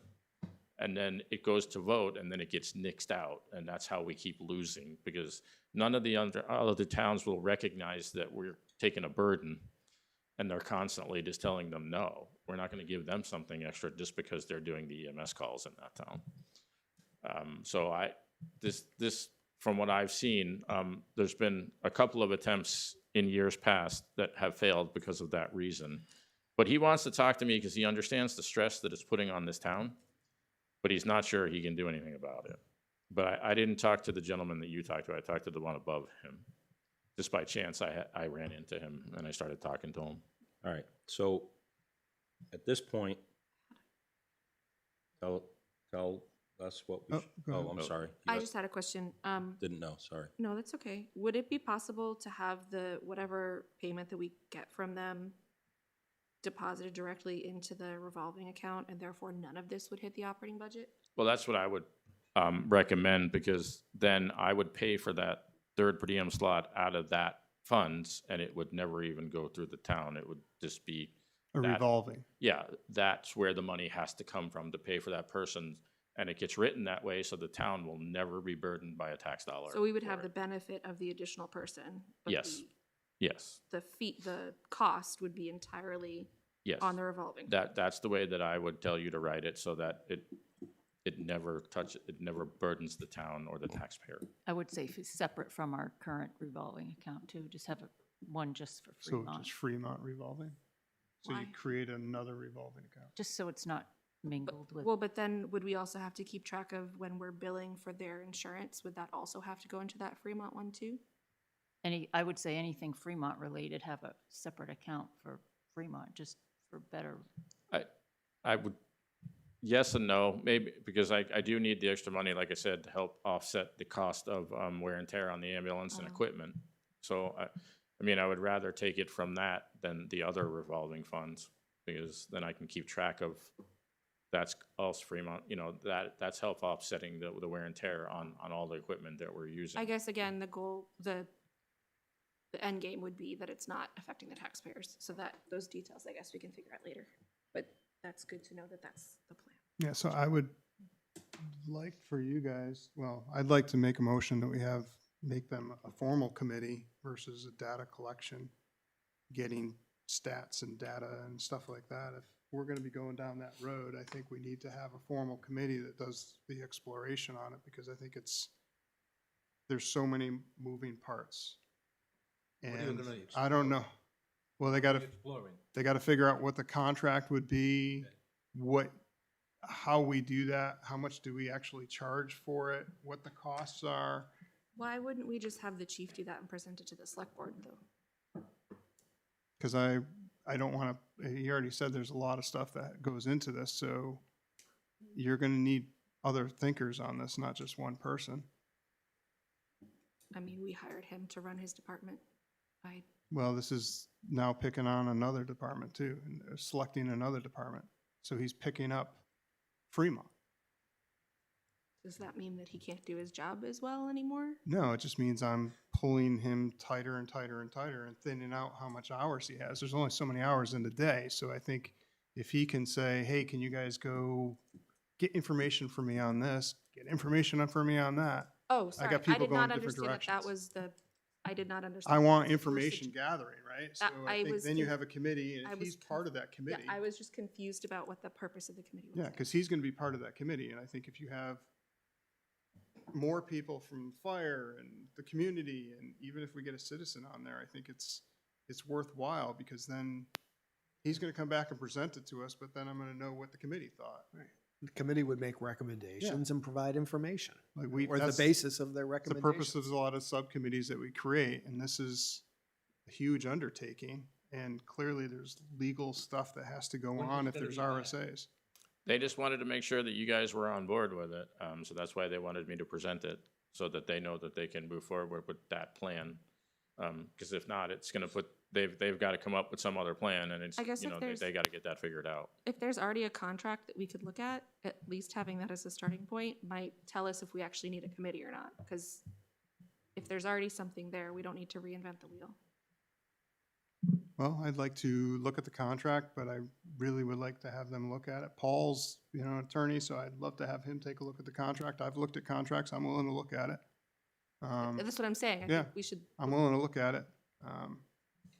Yeah, But- I'm still, want to understand the numbers. Yeah. So, And I'm gonna look at the numbers too, because I know he said a lot of places charge 100 to 120, so I want to figure out what's the right price to charge. So if we're charging 90 and a lot of places, as the chief said, charge 100 to 120.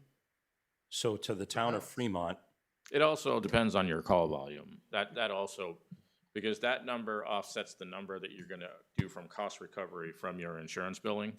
So that's also what plays into that number of where it tweaks into. The other contract that I was just talking about, they're only charging them, I think, 60,000 a year with an increase every year.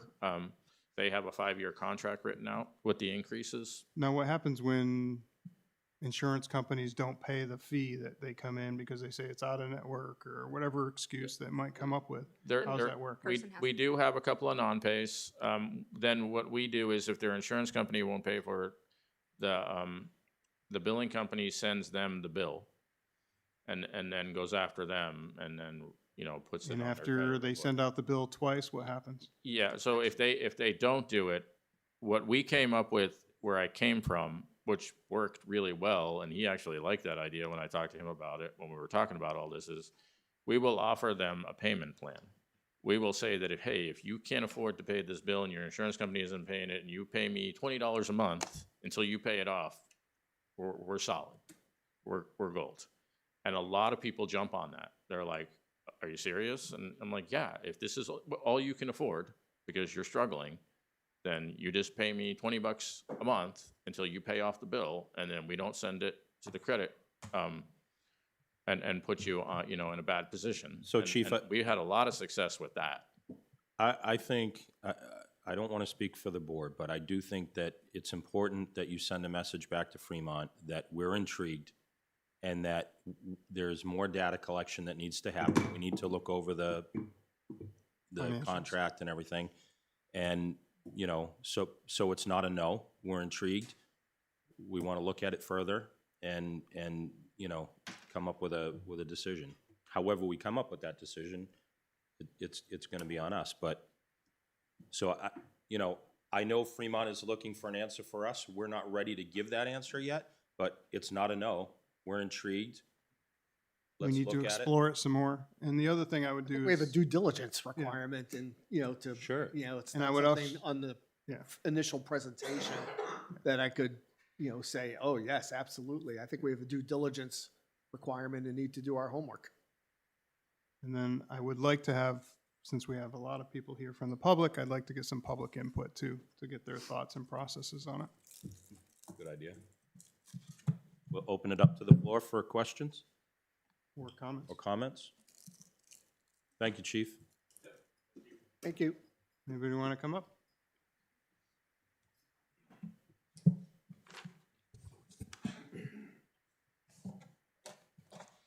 Yeah, good evening, Mr. Chairman and members. I'm Jim Hazer, and I think I'll speak to you, not just the chair of the Budget Committee, but as a member with Jim Michaud on the Strategic Planning Sub-Team for Public Safety. I'm glad I wrote this down, because I'm just going to read what I wrote, because all this conversation was really good, and I have some questions. I have some, I could answer some of these things, but I think I should just read this so that, because I think we're going to end up in the same space, honestly.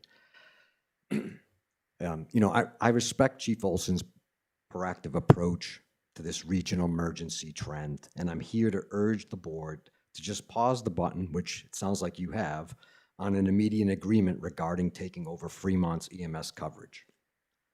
The proposal should be formally reviewed to our newly established Public Safety Strategic Planning Sub-Team for a comprehensive data-driven review before any commitments are made.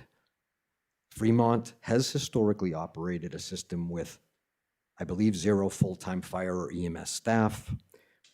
And while Raymond Ambulance, Inc. winds down operations, Fremont is paying a temporary stopgap fee of just $70,000 for 24/7 coverage in 2026. If you do the math, that works out to be about $162 per call, given they have 430 or some odd calls a year. To make matters worse, the Fremont voters actually did reject the proposed budget in 2026, the operating budget that contained the line item of $70,000.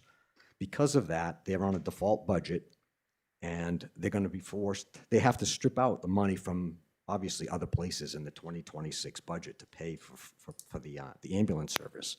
And I believe their 2026 fire budget was $297,595. So again, they need to get that 70 grand from somewhere else. By contrast, the Brentwood taxpayers fully funded a $1.29 million structural overhead to keep a staffed 24/7, 365 department on duty. We upped his budget this year. As a budget committee chair, I praised it. I spent a lot of time with the fire department on that budget and was very happy with it. At that, if you look at the number of calls we did in 2025, our cost per call was about $1,100. And even if we keep Fremont's insurance billing revenues, which again, I don't have the numbers here. I'll just go by what we've done. And I'll be honest, you just gave this. I'm happy because I only had numbers, and I'll share this with the whole group from 2022 and 2023 because the audit is not complete on 2024 and 25. But if you take the two, I was coming up with around, in 22 and 23, about $430 per EMS call. And if you take the 298,000 in 2025 divided by 627 EMS calls, well, that's $475 per call. So it's somewhere in that same ballpark. But anyways, the cost per call, if you take our total budget divided by what last year divided by our total calls, it's $1,100 per call for everything. And even if we keep Fremont's insurance billing revenue, which historically averages, say, maybe it's more than us, say it's $400 or $500, I just don't know how this math would work. But because the truth is we're not here to make money. I don't expect him to make money for the town of Brentwood. I mean, EMS transport and 911 calls, it's an embedded cost. The embedded cost to run this service exceeds the standard insurance reimbursement rates. But that's okay. That's why we put it in place for Brentwood. Now, if the Fremont voters are rejecting $70,000 contract, I just feel that they're politically and structurally unequipped to pay Brentwood the true embedded readiness costs of our full-time staff, and the Brentwood taxpayers should not have to absorb that gap. Now, fortunately, we already have the perfect mechanism to evaluate this. We created the Public Safety Strategic Planning Subteam just in April. The Budget Committee unanimously voted this. I gave you a copy of basically the objective of that team, and Jim Michaud was assigned from the select board to work with me. We created a survey. We already emailed it out to the fire chief, the police chief, and to the head of the highway department. And we're meeting on Friday to review this with him. And this was set up even before tonight's meeting the agenda was set. Anyways, the primary objective of that team is to evaluate long-term service demands, staffing models, and intermunicipality opportunities objectively without advocating for any predetermined outcomes. That's right in the charter of what we set up. Now, taking on a neighboring town's entire 911 EMS load is a major structural shift. It creates a situation where we could have concurrency risks, meaning our ambulance might be in Fremont while a Brentwood resident, I don't know, they have to wait for mutual aid. Anyways, the proposal belongs squarely in the sub-team's ongoing 10-year planning process so we can deliver a fact-based report ahead of the 2027 budget cycle. Let our sub-team work with the fire chief to understand the true impact of taking on Fremont and how that would work and what it would be, what would be the proper fee to charge Fremont, and ultimately what the impact to the future Brentwood fire budget and the Brentwood taxpayer. I also would suggest that if we are going to talk about regionalization, we shouldn't just do it piecemeal with a lopsided EMS contract with Fremont that burdens Brentwood in any way. Instead, perhaps the sub-team can work with the chief to properly investigate whether the towns of Brentwood, Fremont, and Kingston should establish a formal, unified regional fire department under the Interlock Cooperation Act, which is, as Mr. Kleiman pointed out, RSA 53-A. A true regional consolidation would merge budgets, pool tax assets proportionally, and spread the 24/7 structural overhead equally across all 3 town tax bases, rather than forcing Brentwood to carry the full weight.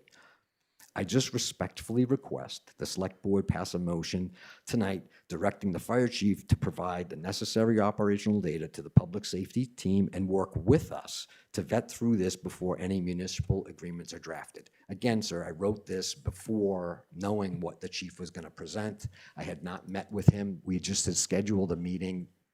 Actually, it's this Friday. We just haven't finalized the time that Jim and I were meeting with him.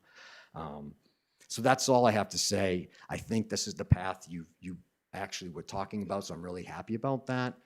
And I just wanted to also ask that, I mean, this notion of disrespect here, but like, I hope this wasn't intended toward this subcommittee. We've done this in a completely open and honest way with both the Budget Committee and the Select Board. This was voted, we prepared it, I presented, I gave, the Select Board got a copy of the kind of what our process was going to be, and it strictly was going to be data collection with the department heads. And this came up honestly after the town meeting this year when the fire department had a warrant. We said, you know what, let's come up with a way of strategically planning for all of our public safety groups so that we don't have to do it as a warrant, we don't have to surprise anybody. So I think, you know, this comes in as a perfect opportunity for this group to work with the chief to really evaluate this and put it out there. The only other thing I would add is there seems to be some frustration with us asking about the county complex. And I do recognize and I respect the residents who live there. They are Brentwood residents. That is true. They do not pay property taxes to the town of Brentwood. Now, the meeting that you mentioned, Mr. Chairman, that was just about a month ago, the county seat, our representative is Tom Tombarello. I believe the person the chief was talking about was Stephen Godot, who is the Salem, New Hampshire. He's in Salem, New Hampshire, but so he's the rep from there. But he was very interested in this. They absolutely feel our pain and understand, because they actually agreed to pay the Plastow ALS guys this year for the first time. And what we were just telling them is, look, we don't have a problem providing you with a service, but frankly, you're getting a service from the Brentwood taxpayer and you're not paying us anything. And that's not fair to the Brentwood taxpayer. They wholeheartedly agreed with us on that. And what we left it with was that we would go back at the end of July, because they wanted to evaluate whether, well, how do we do this? Do we figure out a way to pay Brentwood? Because again, it's not easy. The chief you have to calculate, there's an embedded cost to having equipment, people available 24/7, 365. I'm sorry, it doesn't really have to do with how much we're going to take in on an insurance call, because the cost is going to be higher. So anyways, it's a complicated thing.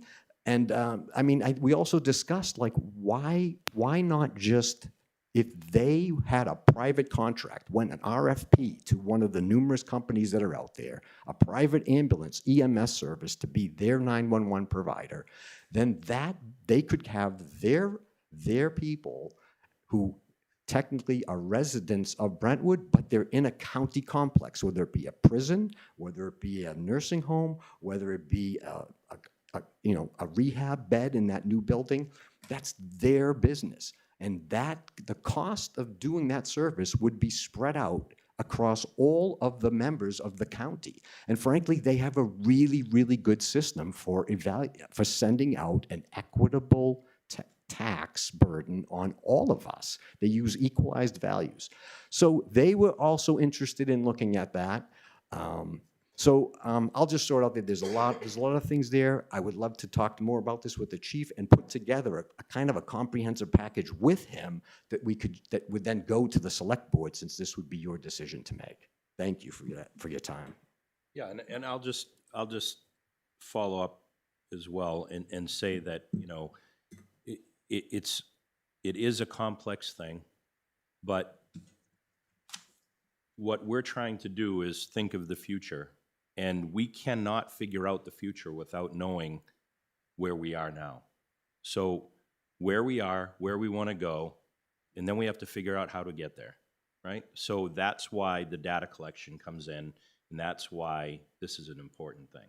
So, thank you. Chief, quick question if I could.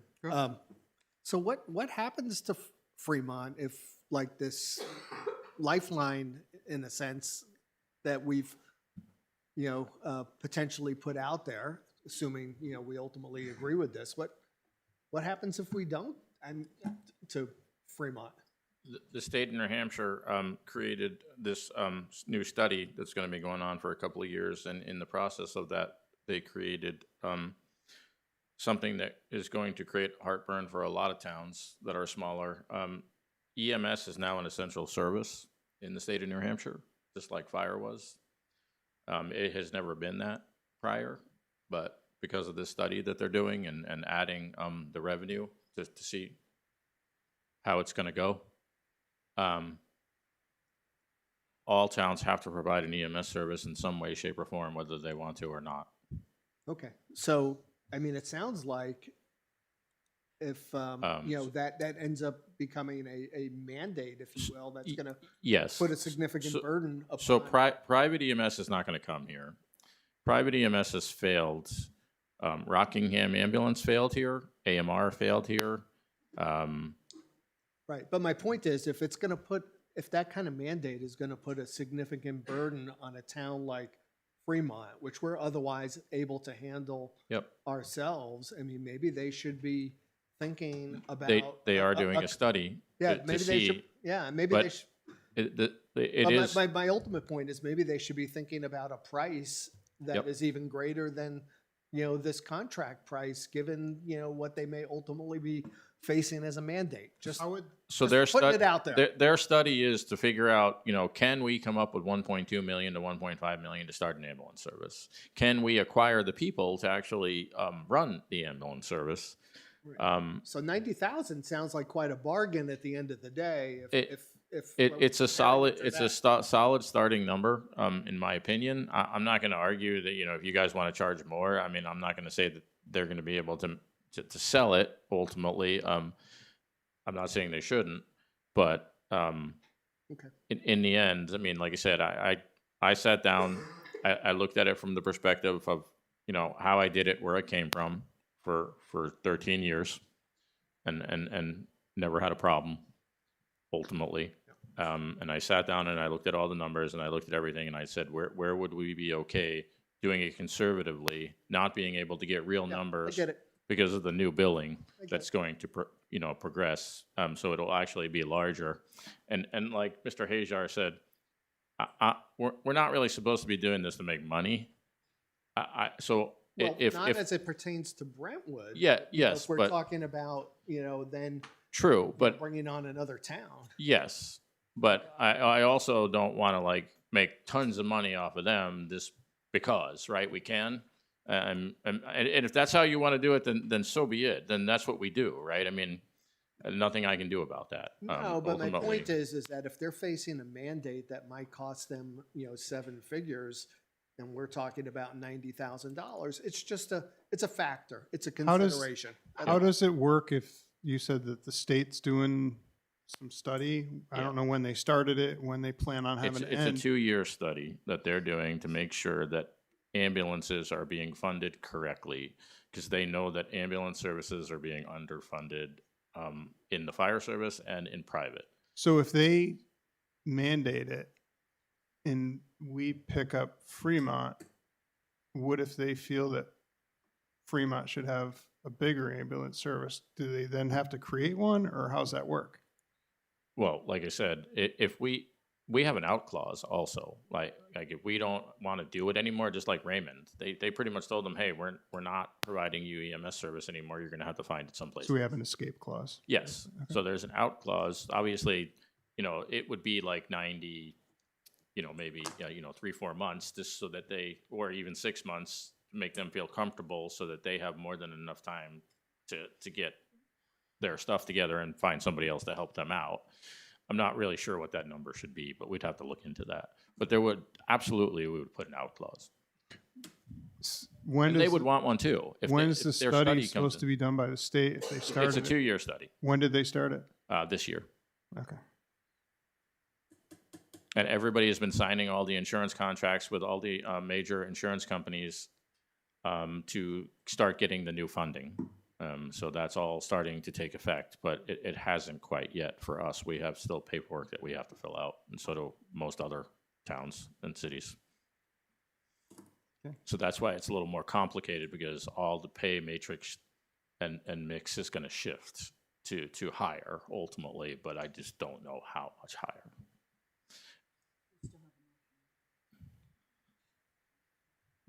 Oh, all right. Anybody want to second a motion to make a formal committee? Versus having just the data collection? I don't know, I guess either way, maybe I'm just the only one confused about what the. I'd want somebody working with the chief and helping to He just gather told that you. information, so. Jim just told you. No,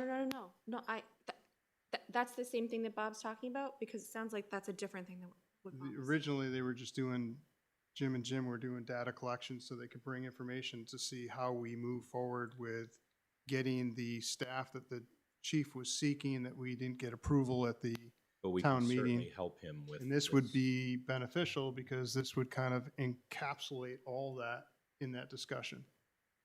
I think it would formalize, getting some recommendations from a committee and the And having the basis, fire and the department on basis of those recommendations, so we can then look at that and, look at the numbers, look at the recommendations, and then make, a reasoned decision. Sounds reasonable to me. So I- we had a no, motion, I second, think- I so- think or I need having- a second. I need a second. If somebody wants to second it, that's great. Sure, second. All right, so let's vote on, Can I not talk? sure, go ahead. I think having more information available to the chief absolutely makes sense, but he is the fire chief and we've hired him to run fire. So I'm not sure that we need a committee to give us a recommendation when we have the chief, Well, I would like for him to participate on that committee. right? So he's gonna have a bunch of people helping to get the information, because he said that the data collection is daunting. Right, and this Yes. isn't Gives just them about heartburn. operating fire. This is about, taking on a whole new obligation and burden with a whole different town. So, I think the idea of getting several heads involved in that and looking at it and coming back, within I don't know, however quickly it could be, because I understand Fremont needs some, response, but if it could be done within the next 60 days, certainly makes, sense to me. I don't know if that's a reasonable time frame, Chief. I'd have to talk to Chief Butler. I don't know when, they need an answer by, ultimately in the end. So that, And they can't vote on it until March anyway, right? true, but they have to put the proposal into the budget, way sooner than that, so that it's in there.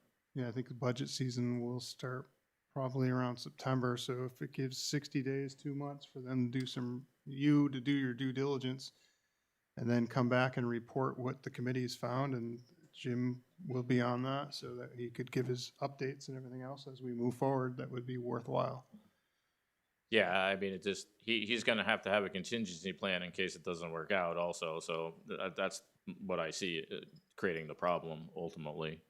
Because if we come back in 2 months from now and say no, now he's in August, now he has to go run around and try to find something else by September to put into the budget, so that creates a crunch for him ultimately. Probably behooves them to have a contingency plan, I would think. Right. Yeah. But, and I don't know, what that would be, and maybe he is, maybe I haven't had that conversation. so. Understood. Thank you. Yeah, and I'm just curious if he's talking to other communities. He had reached out to Epping, like I said, he wanted to see if we would be willing to go back to the old way back in the day. Brentwood and Epping covered half of Fremont on each side. And he had talked to, like I said, and it just isn't cost effective for either one of us to do it that way. And I don't think Epping actually really wanted to do it at all in the end when he really looked at it, because he sees what's coming up on his plate moving forward, and he's already just trying to add staffing and hire people and find people to hire full-time to get to the staffing level he needs to be to handle his call volume. So I think he probably decided that this is too much for me. We're doing way too many calls at this point in time. And I don't know where else he would go, to be honest with you. A private isn't going to come in. It's not going to be cost effective to them unless Fremont's going to pay like big bucks to house them in the station. So, and that's why privates haven't worked around here for a really long time. And that's why Rockingham has had a problem getting privates to come in and do their transports on a regular basis. If the committee comes up with questions, I know, Letty, you're wondering why a committee, but if the committee comes up with questions that Chief can answer beforehand, then it'll save time in the long run, because you all might have those questions later on, and then he would have to go back and figure out the answers to those. Just my thought. We vote? Yeah. I think it's worthwhile to have a committee, but that's me, just because I want other thought processes. So, and hopefully we can get it quicker than 2 months. So I'm hoping quicker. Maybe we shoot a target for 45 days. Yep. So we have a motion and a second. So all in favor? Aye. Aye. Against? Nay. Nay. Jim? I'm an aye. 3? Mhm. 3-2. So we'll move forward with there. We'll go from there. Any other discussions from the public on it? No? Okay. Is that, sorry, so since that's an official subcommittee now, there will be minutes, people can learn more They information can about what attend, happens. they can, yep. Okay. So, yep. All right. And I see Eric's here, Eric Tur, and I wanted to let him know, because last time he was here, he brought up that the chief of police, you were proud of the fact that the sheriff did their due diligence and did something with the contract. And I had the chief take a look at it, and our contract is worded exactly word for word as the sheriff's contract. So I wanted to say, I know you said you'd supported what the sheriff did, so I had confirmed that it was the same. So wanted to just let you know that. Thanks. And just so you know, it's not a change in the 287G contract itself that the Sheriff's Department created. What they did was they wrote a separate policy for the Rockingham Sheriff's Department that basically says, and I can send you the details. I'm actually working with the county commissioners right now to get a copy of that Okay. policy from the Sheriff's Department, because Can you just, for the record, state your name? sure, Sorry. Eric Tur, Peabody Drive. So you think you can get a copy of that so we can take a look at it? That's what I've asked Okay. for, yeah. I hadn't seen it, but I have the emails confirming. So just to finish what I was saying, the policy that they wrote says basically that they're declining most of the powers that are enumerated in the 287G, except for, and these would be the ones that would basically place their deputies under control of ICE, that would basically have them creating, stopping people purely on suspicion of being in the country illegally, not on something that they otherwise would have acted on. It also basically says they would not issue their own ICE detainers, and some of the other powers like that. The ones that basically, in a nutshell, sort of put their people in situations that they are not in control of. And what happened was, so we had a meeting with the Sheriff's Department at the time. They said they had done this contract, and we didn't ask for it. They did this on their own, which I give them credit for.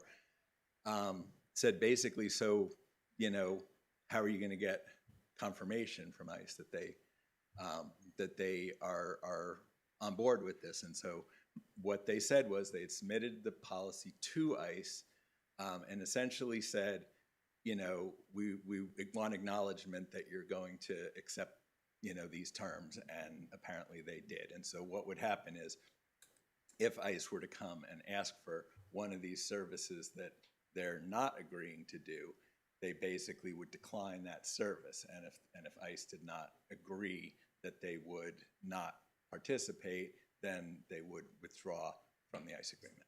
And are you getting that through right to know? I assume that's public information. How are you getting that information from them? Well, I've just asked the county commissioners Okay. to request that. And just to lay that out, what it leaves in place are the things that I think people want, which is, one, the training for their staff, which Chief Murch spoke about, and also the ability that if they encounter somebody in the course of their work, in other words, acting on another violation or infraction or something that they would already have been doing on behalf of the county, and they encounter somebody who, when they run the computer, has a detainer on them, that would allow them to directly act on that detainer and hold that person on the ICE agreement. So it gives them the power to do essentially the immigration enforcement piece and the training, and doesn't basically place their folks in the other situations that they did not want. So, But online, they did sign the same exact contract. yes, and that's what I'm saying. Same, This it's was a word for very- word. It was the same. This was a very, yeah, It's like a 287 fill in the agreement. blank of the name of the law enforcement agency. Yeah, 287 agreement, they've existed for a long time. Okay. It's not like a new thing. They've always been out there, and it's a standard agreement. So if you look at the one, I could share you the one that the county signed. You can send it. It's fill in the blank. It's like, the law enforcement agency, fill in the blank, Rockingham County Sheriff's Department. Okay.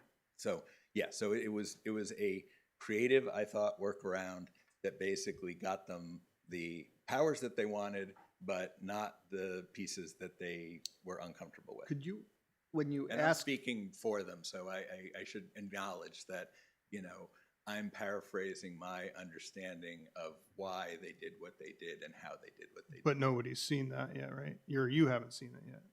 No, I know what they enumerated was going to be in the policy. They said basically they weren't going to write the policy until after the training had taken place, so they understood what the scope of it was, Okay. which I thought made sense. Because why write a policy if you haven't already come to understand the full scope of your authorities? And so, and after that, I didn't get a copy or request a copy of the final. So that's what I'm asking for now. Have they done the training yet? The I would sheriffs? believe so. That agreement's been in place for the better part of this last year. can you ask also for the acceptance of the policy? Because it sounds like there was, a policy and then some sort of acceptance. So it would be helpful to see both. Correct, right, yeah, and I there's a video of the meeting that we had with them as legislators, where we asked these questions and they confirmed that was the process they were gonna go through. And then I have an email saying basically that my understanding, and I have to look back and see the email again. Is the email from the sheriff himself? Not the sheriff, from, what is his I'm name? just curious where you're getting One your of the information from. One of the deputies, from the sheriff's department, but not from the sheriff directly. Okay. The person in charge that was working on this agreement. So, again, my purpose of asking for this is I thought it was a very unique situation, and I will acknowledge I just saw that I had a message from Chief Murch from more than a week ago that was in my inbox that I had not realized. So I left him a message back this morning asking to have that conversation. But it really would be best to have it once I've got this in hand, and I have been asking, so I don't know why it's taking a while to get this. I do agree. I think it's Maybe because requestable, but it's internal policy. It's an internal policy memo that they wrote, so it's kind of in a gray area in terms of that. Yeah, I'm curious how that would work with, I'm wondering if it would work for a right to know. I don't know. If it's an actual policy that's been accepted, one would think that would be, Yeah, I would think it would be public. Yeah, well, easily And that accessible, would right? be a- I would think so, That would be yeah. a superseding Right. contract over and above. I was just pleasantly surprised to see it was word for word, because I know when you had talked, I thought they had changed it, so I was Yeah, kinda sorry like, oh, if look that at that, it's wasn't word for clear, word. but yes, the ICE agreement is just an ICE, is just the 287G agreement is a standard Okay. agreement, and it doesn't have like, check the powers that you do and do not accept. So this Okay. was I their, just sent it this to was all of you their, if you want to look at it. their effort to basically make it work the way that they wanted it to. All right, yeah, if you can get that, I would love to see it. So I will was, pass I it was along when I actually have it. like, Eric was right, they signed the same contract, yay. And then I was like, okay, now I'm disappointed. I'm disappointed that I don't have the memo that they changed. I was all excited that it was the same, so, all right, well, I was all excited to give you kudos for that. So I give you kudos for still doing your due diligence, I just wish I knew what the memo was, so. Yeah, I yeah, don't. so do I. And again, I will follow up once again with the chair of the county commissioners and find out what the status is. All right, if you could let us know, I'd greatly appreciate it. Sure will. I know that was something people were interested in, so Yes. I'd they like to definitely follow were. through with that. So. Okay. Very good. All right, KRT. Oh, abatements and credits, yes. So I have a few here. Adrian, the first one is a veteran's total disability that they meet all the qualifications for. Motion. Second? All in favor? Aye. Aye. Anybody against? We're signing in 2 spots? Yep.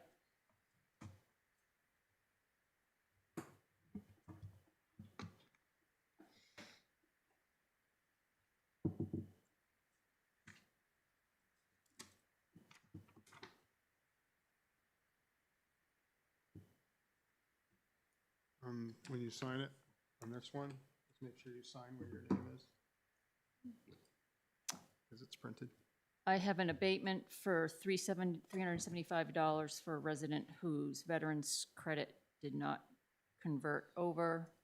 So this would be for half of the amount, so it would be for the first billing. Motion? Second. All in favor? Aye. Aye, but just confirming they checked and it should have been there. It was just a mistake. Correct. Okay, yeah. And this is only one signature? Yep. Oh, no, I think, yeah, that one's one. Yes. Same thing on this one, you just have to make sure you're signing where your name is.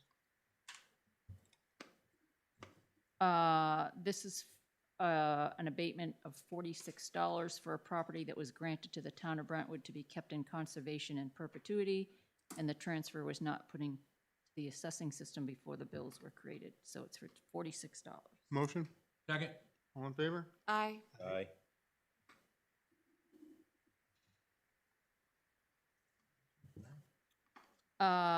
There's 2 for Rockingham County, one for $237, one for $13. The taxpayer was invoiced for state education tax, however, they pay it directly to the state. So the amount is abated to equal to the state education tax times the assessed value divided by 1,000. How does it get back to us? Because they're paying the school, they're not paying us, and we're billing them. They're not paying the school, though. We collect all taxes. This is for the county? Yeah, the Yes. county, which doesn't pay taxes, right? Do we have to? I'd love to send them the bill, but I don't know if we're gonna send them to collections because they don't pay the tax bill. No, What's everyone's thoughts? I was willing to make a motion since I don't so it's think we less can about the collect fact from that it's them. the state. It's just more of a process question. How do we know that they are paying the tax that they should if we don't collect it? I don't know, but isn't that outside of our purview? No, because we, They're paying, if they have some obligation to the state, why are we, putting our nose into whether or not they're making their obligation to the state? State obligation, not This is just merely what we're abating in terms of a can town. I tell you that I'm paying the state directly and also not pay the school portion of my taxes? I'd love to. No. I guess that's my point, is that why do I they didn't get even a know we special? could collect any money from the county of Rockingham. Because I know they don't pay any taxes, so I'm surprised we billed them. We used to get taxes back on things that weren't hospital Like when they had the two houses and the trail at the lad farm, we used to get taxes for that. Oh, Because things was- that weren't county Yeah, like the specific. hospital and known the jail, but they had the two houses, now they're using them for like Delegations and delegates, but stuff. they do have the trailer up on the lad patch. We used to collect taxes on that. We went through that years ago, what was taxable and what wasn't taxable. And there's some land they got different stuff. Yeah, Stuff it's a has county changed so much. farm now, right? Yeah, stuff has changed so much now, so. Well, See how important it is to have An old person, he had to get old cranky. person. though. 230 An old cranky person, though. $237 on one end and $13 on the other one. So I'm gonna make a motion. second. All in favor? I Aye. Anybody against? I reluctantly, Reluctant? Okay. a reluctant I. Noted. But it's under, it's $250. And if we send them off a deed, that's gonna be a problem. No. Okay, now I can move on to the KRT update, unless KRT, you want to yeah. wait. Go ahead, KRT? I received a email from Rob Tozier of KRT last week, asking for an extension for our data collection effort from the deadline of June 4th until MS1 season, which is around September 1st. We've hit so many snags in other towns, and the data collection is piling up around us. We aren't finding too many changes in Brentwood, so it goes quickly. I'm just struggling to staff it. I will have a couple of guys freed up early summer to help. I apologize for this request, but we are doing the best we can at this point. Oh, God. I mean, really, it doesn't, the first bills have already gone out, so as long as it's done before the second billing. We have, I don't want to say yes to this. Because if they ask for another extension in September, then we're hitting the second bill, and that's a problem. So I'll give them 30 days, maybe? Well, if I were to say yes, it would be with the idea that this is The one, last one, one extension, and that's it. Otherwise, they're in violation of the contract. yeah, So is that motion? they've already ticked me off. Yeah, so I was gonna say, I'm not, they're not- saying it's staffing. I'm not willing to, Nothing for Brentwood, but it's the other towns that they're dealing with. And to me, it's like tough. they're juggling all these balls We have a and they're not contract. taking care of them. Weren't we also supposed to already be done by now several times Yeah. over? Like this June is- 4th is this- the, But that was an extension From before. from before. I wish there was a penalty clause in there that we could have said, no, I'm charging you money for not doing what you're supposed to, but there Yeah. wasn't, so. Honestly, if, this was looked at from a breach of contract standpoint, I think it would be looked at as, de minimis unless we can show some prejudice. I think that if, Can you translate into non-lawyer what that means? Sorry. Layman terms, please. no Latin? Okay. So that just means that it's a breach that They can't, we that's- can't that's- really, That's more modest in nature and doesn't, have prejudice in the terms court of, would look on in that. terms of the primary purpose in terms of the contract. That's what, correct. So, That's what it means. well, we still haven't made the final payment. So- yet, so how many, hang on one second. How many days are they asking for? Basically, roughly, From June till September 1st, okay, No, so 90 days. all right. no. I'm gonna make a motion that we give them 45 days. I like that second. So All in that would favor? be mid-August. Is that enough time for the taxes and all that? No. Because the I- next tax bill goes out. listen. when? December, No, that would be mid-July. Oh, is it mid-July. mid-July? Want to I- give them till August 1st or August, we're June 2nd, give them till August 2nd? was the No, fo- it till was June July, 4th. so maybe July get 10th, taxes now because it for goes July out in July, right? When do we send them out? July what? we The just bill's sent already them out. Bills are Right. out. July Oh, but we 1st. get paid by July, so the next Yeah, ones bills go are out out. in Yeah. October? Yeah, well, No, probably more October or like, November. yeah, November. I am sympathetic that they have staffing issues, but we have been very patient with various issues that we've had with them about timelines and data accuracy and everything else. I don't disagree So with you you, want to but say I, to them it's an issue, not an issue? so Letty, I would say I agree with you wholeheartedly, but what I'm hearing from Paul is if we don't extend some olive branch, that's not going to fly. Why? Because ultimately, if we claim a breach of the contract. I'm not suggesting we claim a breach, I'm just saying we don't give them, Well, the extension but then of theirs. ultimately, that's the result. They're in Right. breach of the contract. And then the question becomes, okay, so what's? From a what's- legal standpoint. What's the remedy? The remedy for Yeah. the breach. right, Yeah. but I guess if they're in breach of contract, and then, Jim wants money. no, but if they're in breach of contract right now, then I would imagine they'd hustle to finish, as opposed to if they get a If they, so, nth reprieve. okay, so let's take that and Mhm. let's look at it from a contractual court purview. Okay, they're in breach, but they asked for an extension. We didn't grant it. Mhm.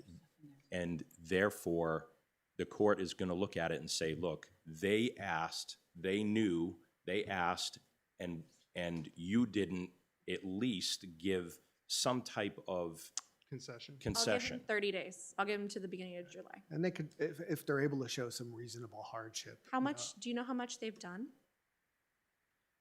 It's So, just like- an email, I don't think they told us that. No, but I guess this is my concern. If they're just kicking the can down the road and Well, they're that's just why I Well, that's a said, legitimate concern. doing Sure. somebody, like if they're catching up on other places and we're just gonna keep falling further and further behind. that's exactly my point. So that's why I said, give them half of what they asked for. And say, this is the last extension. And then what happens? So that would be Friday, July 17th, would be 45 days. Is that From June reason- 4th. From June 2nd, I guess, today. So it would be July 19th if you did it 45 days from the date June of 4th. June 4th. Oh, So from do June that. 4th, July 19th, well, that's a Sunday, so why don't we say July 20th, which is Do you have a any Monday. idea how much of this they've done? Like if I, they're, I think they have the majority of it done based on the amount of days. I mean, but is it entered in the system? Is it used like, If we show, Letty, that we are willing to give some concession, it's gonna look better in our favor, okay? but to what end? To the end that if they then breach after that, then we're in a better position. Right. Which would look like what? Again, I'm not a lawyer. Would that look We like have a better chance of winning. winning what? Winning- All the winning- money that they've, all the win- money we've winning- already paid? Well, or You if get If to it went claw to- back? If it Yeah. went to court So because if of we a didn't, breach if of we didn't contract. want to pay that final bill as a result, it would put us in a better position. Oh, I'm not talking about not paying the final bill. I'm talking about actually clawing money back because we've already paid Yeah, part well, of the money th- for the work that they should Wouldn't have. that be great? But it's not, it's well, it's that's not why real I'm world. asking. Right, well, and that's why we're telling you. It's not real world. It's But not they how it do, they works. do get the reasonable value of their services, you know, regardless. So if they're able to show that what we've paid to date equates to the reasonable value of their services, you know, that would be, We wouldn't be something able to that claw it back. yeah, that's something that the Yeah. court would permit. So, I mean, What if we could show that they didn't do a good job? well, that's Well, then another. we'd be in a situation like Hampton where they had to reassess. I know, that's what I'm afraid of. That's what I want to, Well, but we're not at that point. If we were to get to that point, you know, that would be a different conversation.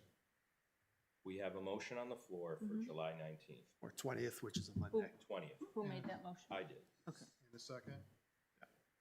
All in favor? Aye. Aye. I'm a no. Would- Against? One. Yeah, and maybe just as a quick friendly, you know, amendment to it, with the indication to them that that's it. Yeah. No Final follow-ups. extension. Yeah. And can also the language be clear that at that point, we expect everything to be done, like entered in the system, not like, oh, we've gathered the data and then it's another month to get it in the system, like done, all the way done. Fully completed. Thank you. Before we move on to the impact fees, we had a couple things that need signatures. One is a petition for a pole from public service to be placed on South Road. Motion? Window. Second? Second. I have All a in second. favor? Aye. Aye. So we all sign this. Yeah, there's 2 copies, so you have to sign them both.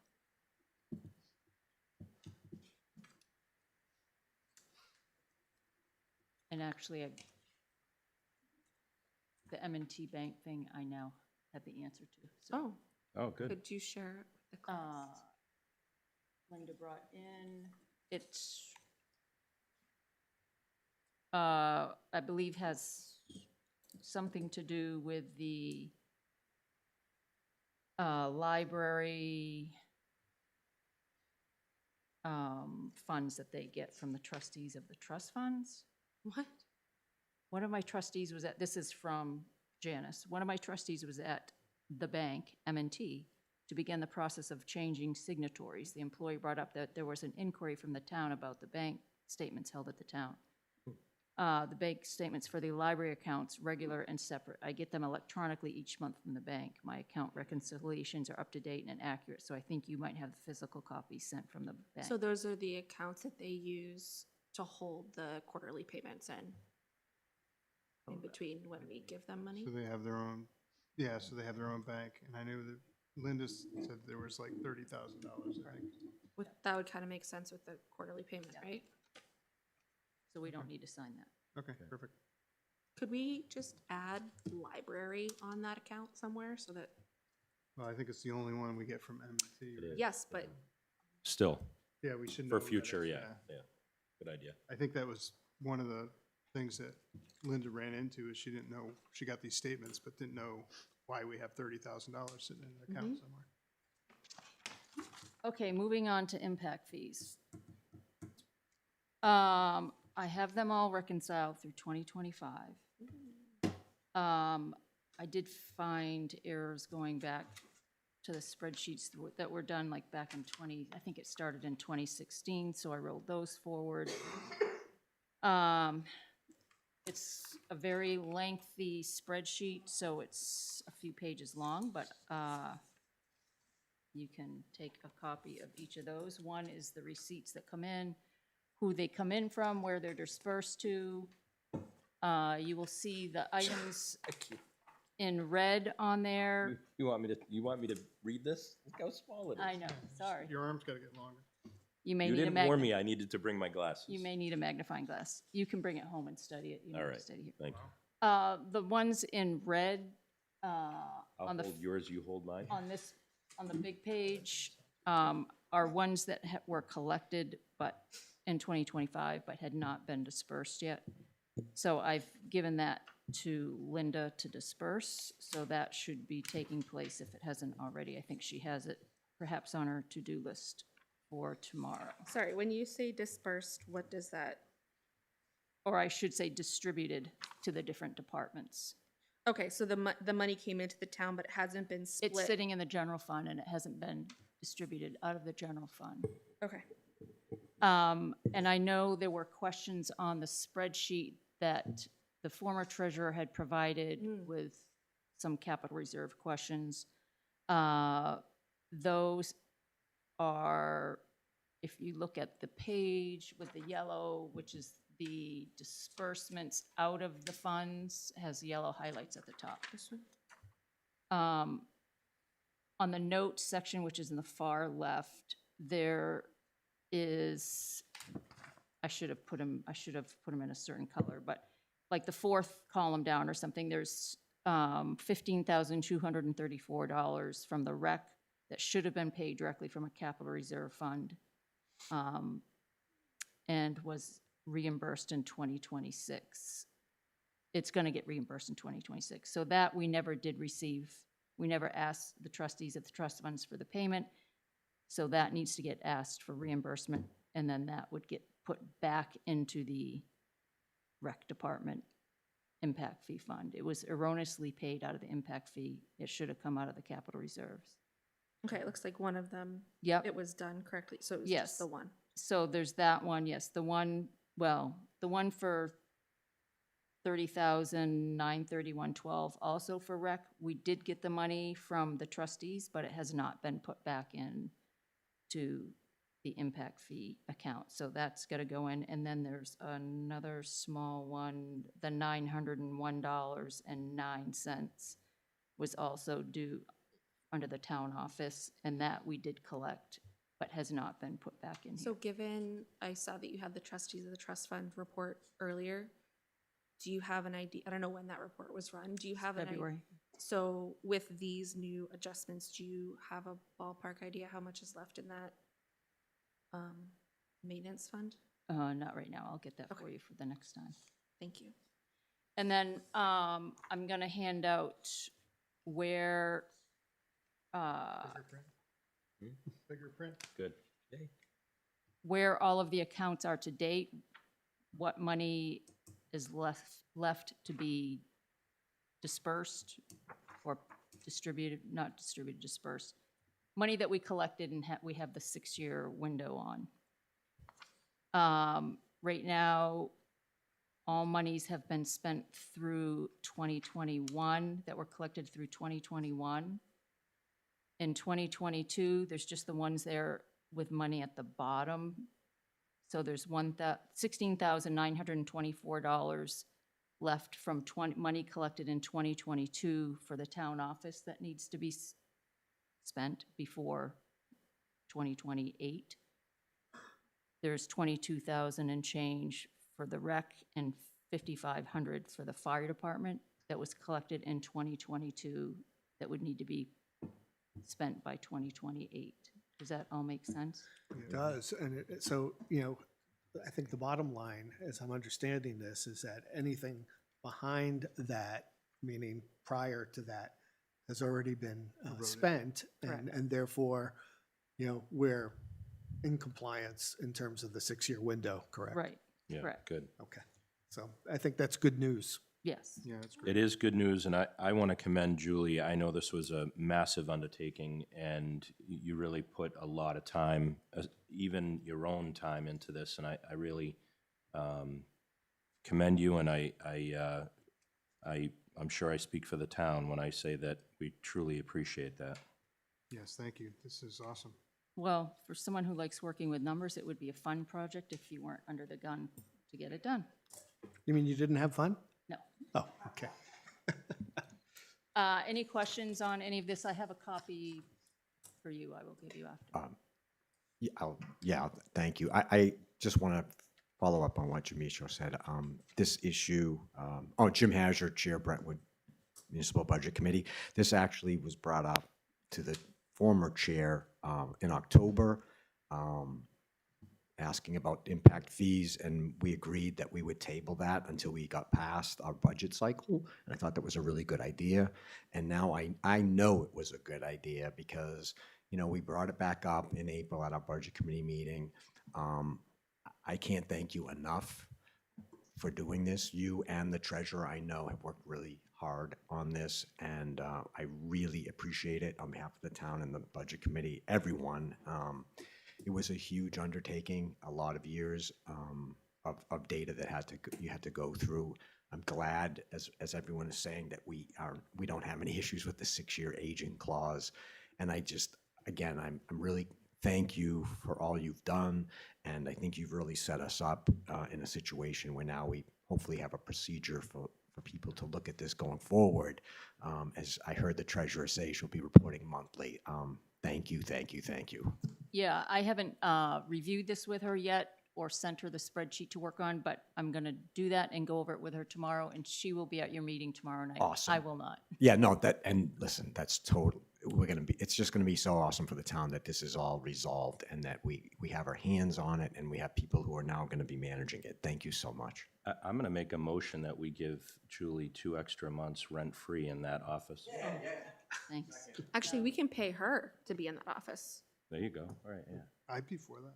Well, she might not be. She might hit me with the gavel. Okay. Next. Give me the gavel. Give it the gavel. Take it away.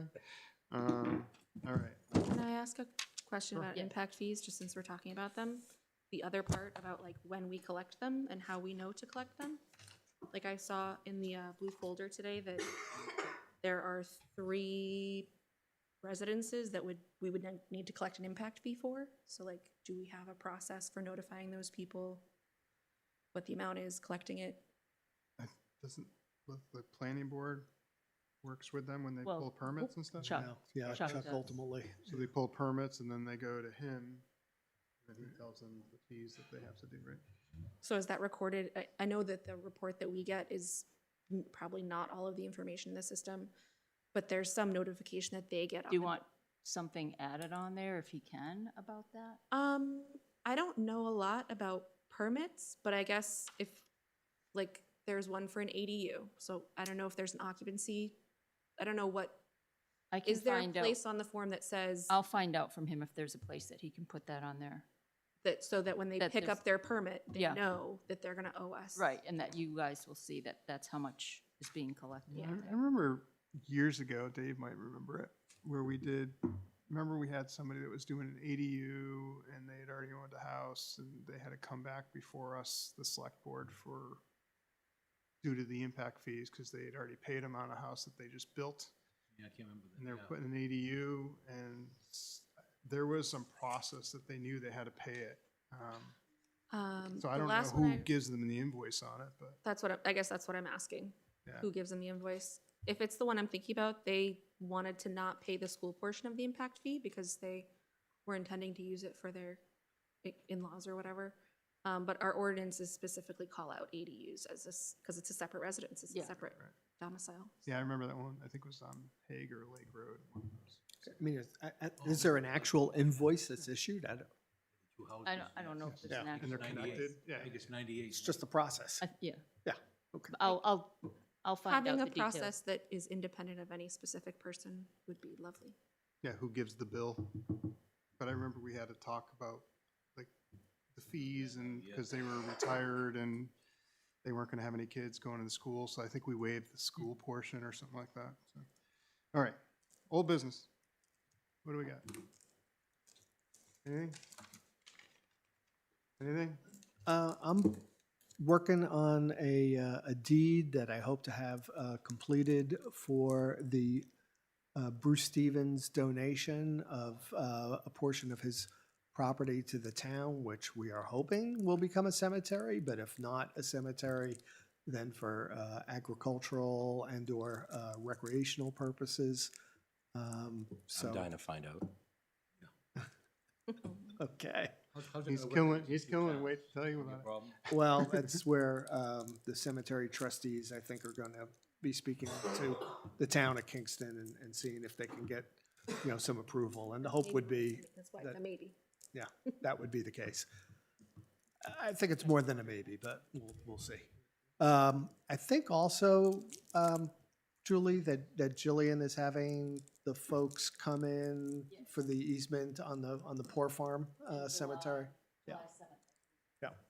So, so those are two things that I'm excited about and glad that we're able to accomplish, so. Dave, anything? We'll get, No. also we'll be getting bylaws for our next meeting that I think at this point have been thoroughly vetted over in the rec department, so. And we're still working on interview processes, so that's the old business. We're still working through those. Dave, anything? I'm good. Letty, anything? Yeah, in the blue folder, there was a thing about a rate increase from Waste Management. Do you know how much that increase is and if we're prepared, if we, I don't know how we budget for that part. Effective July 1st. Federal and state. No, that's the tipping fee, right? Tipping. We're good till 2035, right? No, they're raising our rates on July 1st, it looks like. Is that what that's what that looked like to me. Well, I know there's a escalation every year that they renew, and that was part of that contract that was signed for 10 years. So I'm wondering if that's what comes up effective July 1st. That was 5 years. We did 5 years with a guaranteed extension up to another 5 years, so we have up to 2035, because the Rochester, whatever, dump Yeah, basically will be full by 2035, but we are guaranteed to be able to dump our trash there till 2035. as long as they don't, I'm assuming if they run out of space, then, Yeah, they said that they have to manage that process, but we were covered until, and I know there is I think it's like 4% escalation every year until that time. That was built into that 5-year contract. We have the ability to extend up to an additional every year for another 5 years on that, and we entered into this in 25, I believe. So, yeah, so 2035 is when it would expire, so. because then they have to shut down that place. I guess I'm just wondering, did we budget enough? I think it's part of our calculation on that because we have a contract for them, so. And it was effective in July, so it's gonna be Yeah. July 26th, so they're just putting us on notice that we're gonna have that extra increase. On a more exciting note, the Brentwood Adult Softball League starts June 14th with a full schedule of 8 teams, and I'll be out there umping. Don't get hit. Yeah, Bring your glasses, And a hard hat. glasses A will be hard hat brought. either. All right. So then we have committee updates. I stopped by the fire department this morning, and they lettered our forestry truck, and we received the 2 very large toolboxes that the Lions Club provided us at no charge to us. It was $1,600 that they picked up for that, and it looks pretty cool. And so we're almost done with it, but you'll see it in the parade. I'm working with Wayne and Jillian to figure out where we stand with the surveillance system, the alarms and surveillance system over there at Highway. And we met last night for the 4th of July committee, and that's moving along very nicely. And we are encouraging the town of Brentwood, the residents of Brentwood, to go online and register if they plan on being in the parade, because it's important for us to get a head count. We gave a deadline of June 1st, but we're going to extend that, obviously.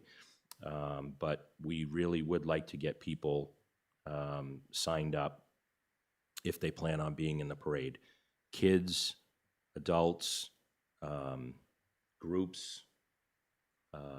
So please sign up online through the rec department for the 4th of July parade. It's going to be a very good parade. Again, I'll reiterate that we not only have the parade, but after the parade at Swayze School, we plan on having a really fun afternoon for the residents.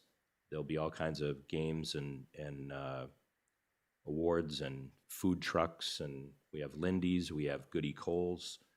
We're trying to get a dunk pool.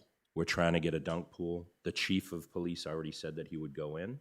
Maybe. So did How Bob. How about you? I'm not going in. No, Said I would do it. I don't have any swim trunks. I volunteered Dave now. Mess up my hair. He tried pissing with me today, so he gets to go in. I'm trying. You tried. All right. I give you credit for trying. All right, all right. But you calm down. I'm done. I don't calm down.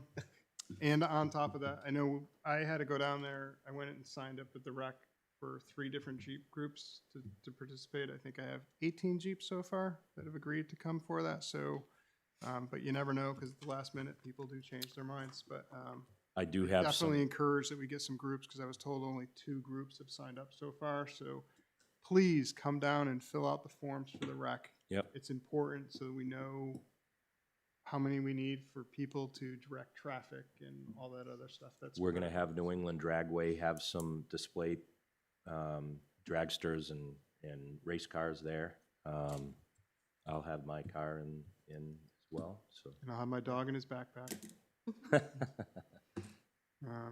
good deal. All right. That's it for me. Are your committees? Anything committees? You already gave? No, I think I did it with old business, so, yeah. Anything? Conservation on the 10th. Still working on You guys had an easement or the something. you different were- slide thing. Right, oh, yeah, okay. Capital meeting. Okay. And then we got a big race this weekend coming up too, right? 3 days, how's the traffic gonna be? Oh, yeah. Yeah, You're here for that. thank you for reminding me. My bad. New England Dragway, we have the big national event this weekend. So there will be a traffic impact. Please be prepared for that. But we have adequate police detail and We've already been working with Epping and the Dragway to come up with the plans to make things as smooth as possible, but it's going to be a fun, exciting event. The national event always brings in cars and race teams from all over the country. It's nationally televised, and it's a really good time. If you have not gone yet, do yourself a favor and go. It's a lot Is of that fun. Saturday or? It's Friday, Saturday, Sunday. Okay, so North Road will be fun for 3 days, so. Yeah, Good luck. Right, and exit 6 will be, 8? 8, sorry. Exit 8 will be closed, Okay, yeah. going on and off? on and off, yeah. Okay. Yeah. So, Did someone respond to this email that we all got from this resident? I have not,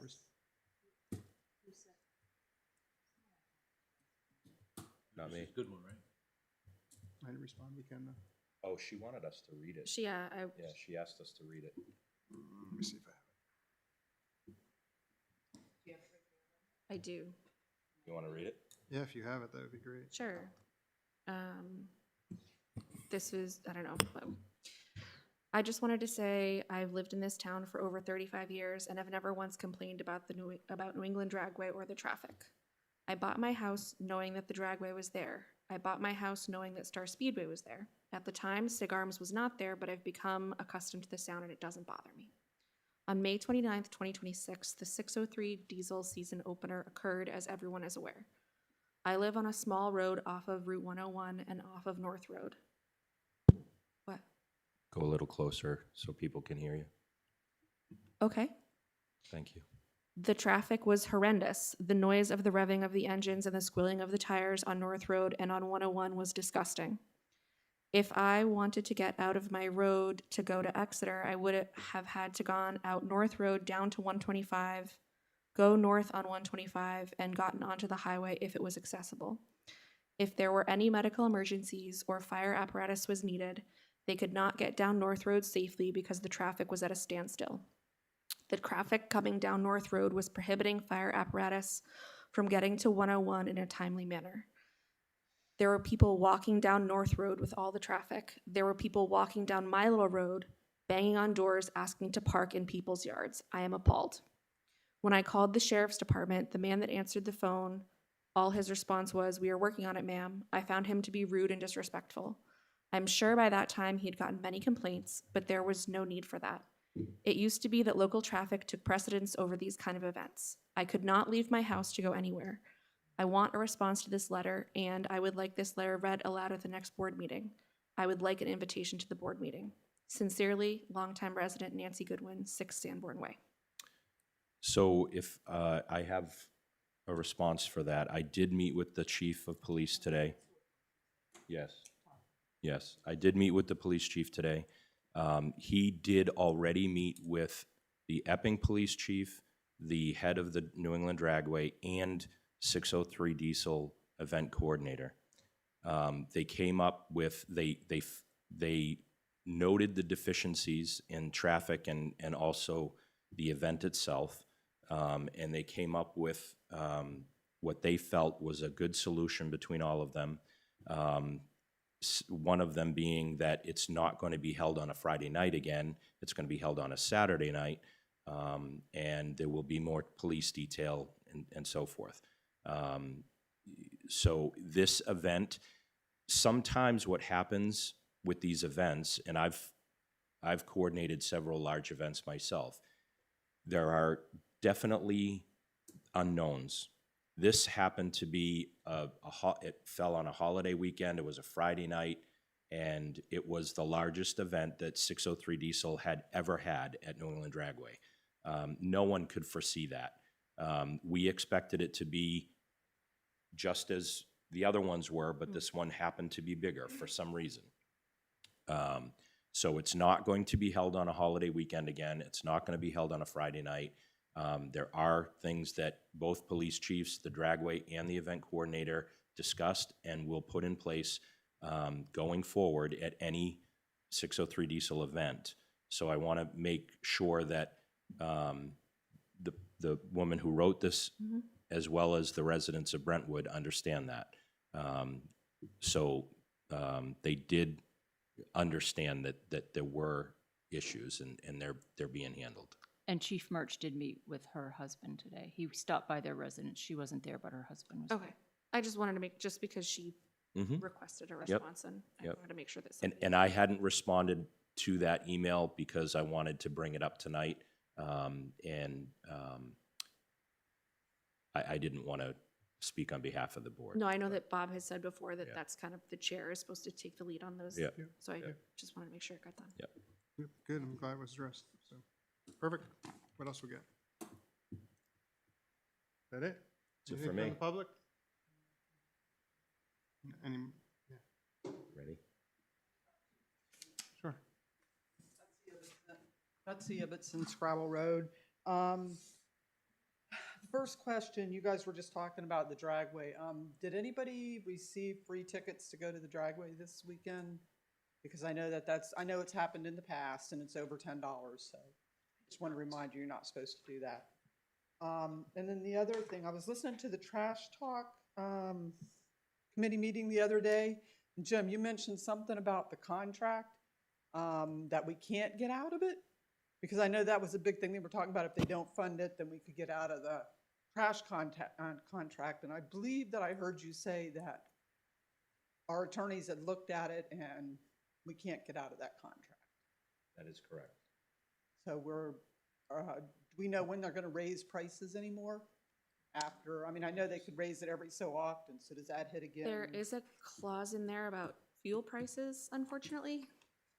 There are some things that are out of our. Oh, no, I control, understand right? that. Yep. No, I'm just asking because I know that that was one of the things that was said at town meeting was that we would be able to get out of the contract. If we didn't vote for it, yeah. And then when I was listening to the Trash Talk It was meeting, suggested, right, yeah, you had said that you had checked with the attorney now and that's not a possibility. correct.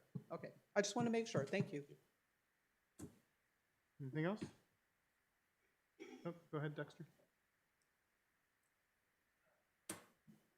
I apologize, I should have said this when I asked for the Oh, here we go. thing. It's just a brief thing. This is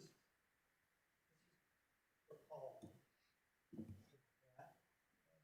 Why, Paul? When we applied for the letter of intent for the L-chip grant, one of the things they sent back to us was that they put in about some special agreement. We weren't sure what it was. I asked Julie. Julie asked Paul. Paul said, see if you can get a copy of it from the L-chip. I called L-chip. That's the copy that they sent. And if we apply for the grant, that needs to be signed and stuff. If it's not signed, then nothing happens and stuff. So, I will take a look at it now that okay, it's in my hands. thank you, thank you. And again, the L-chip, the grant that we're going for, I really appreciate you funding the money, but there's no guarantee that we get it, the grant. So, but I appreciate the effort. Thank you. Anything else? And then we're gonna make a motion to go into non-public, basically on chapter 91A, 311C. Second. All in favor? Aye. Aye. Anybody opposed? Good night, everyone. Good night, everyone. So just gotta stop the recording, right?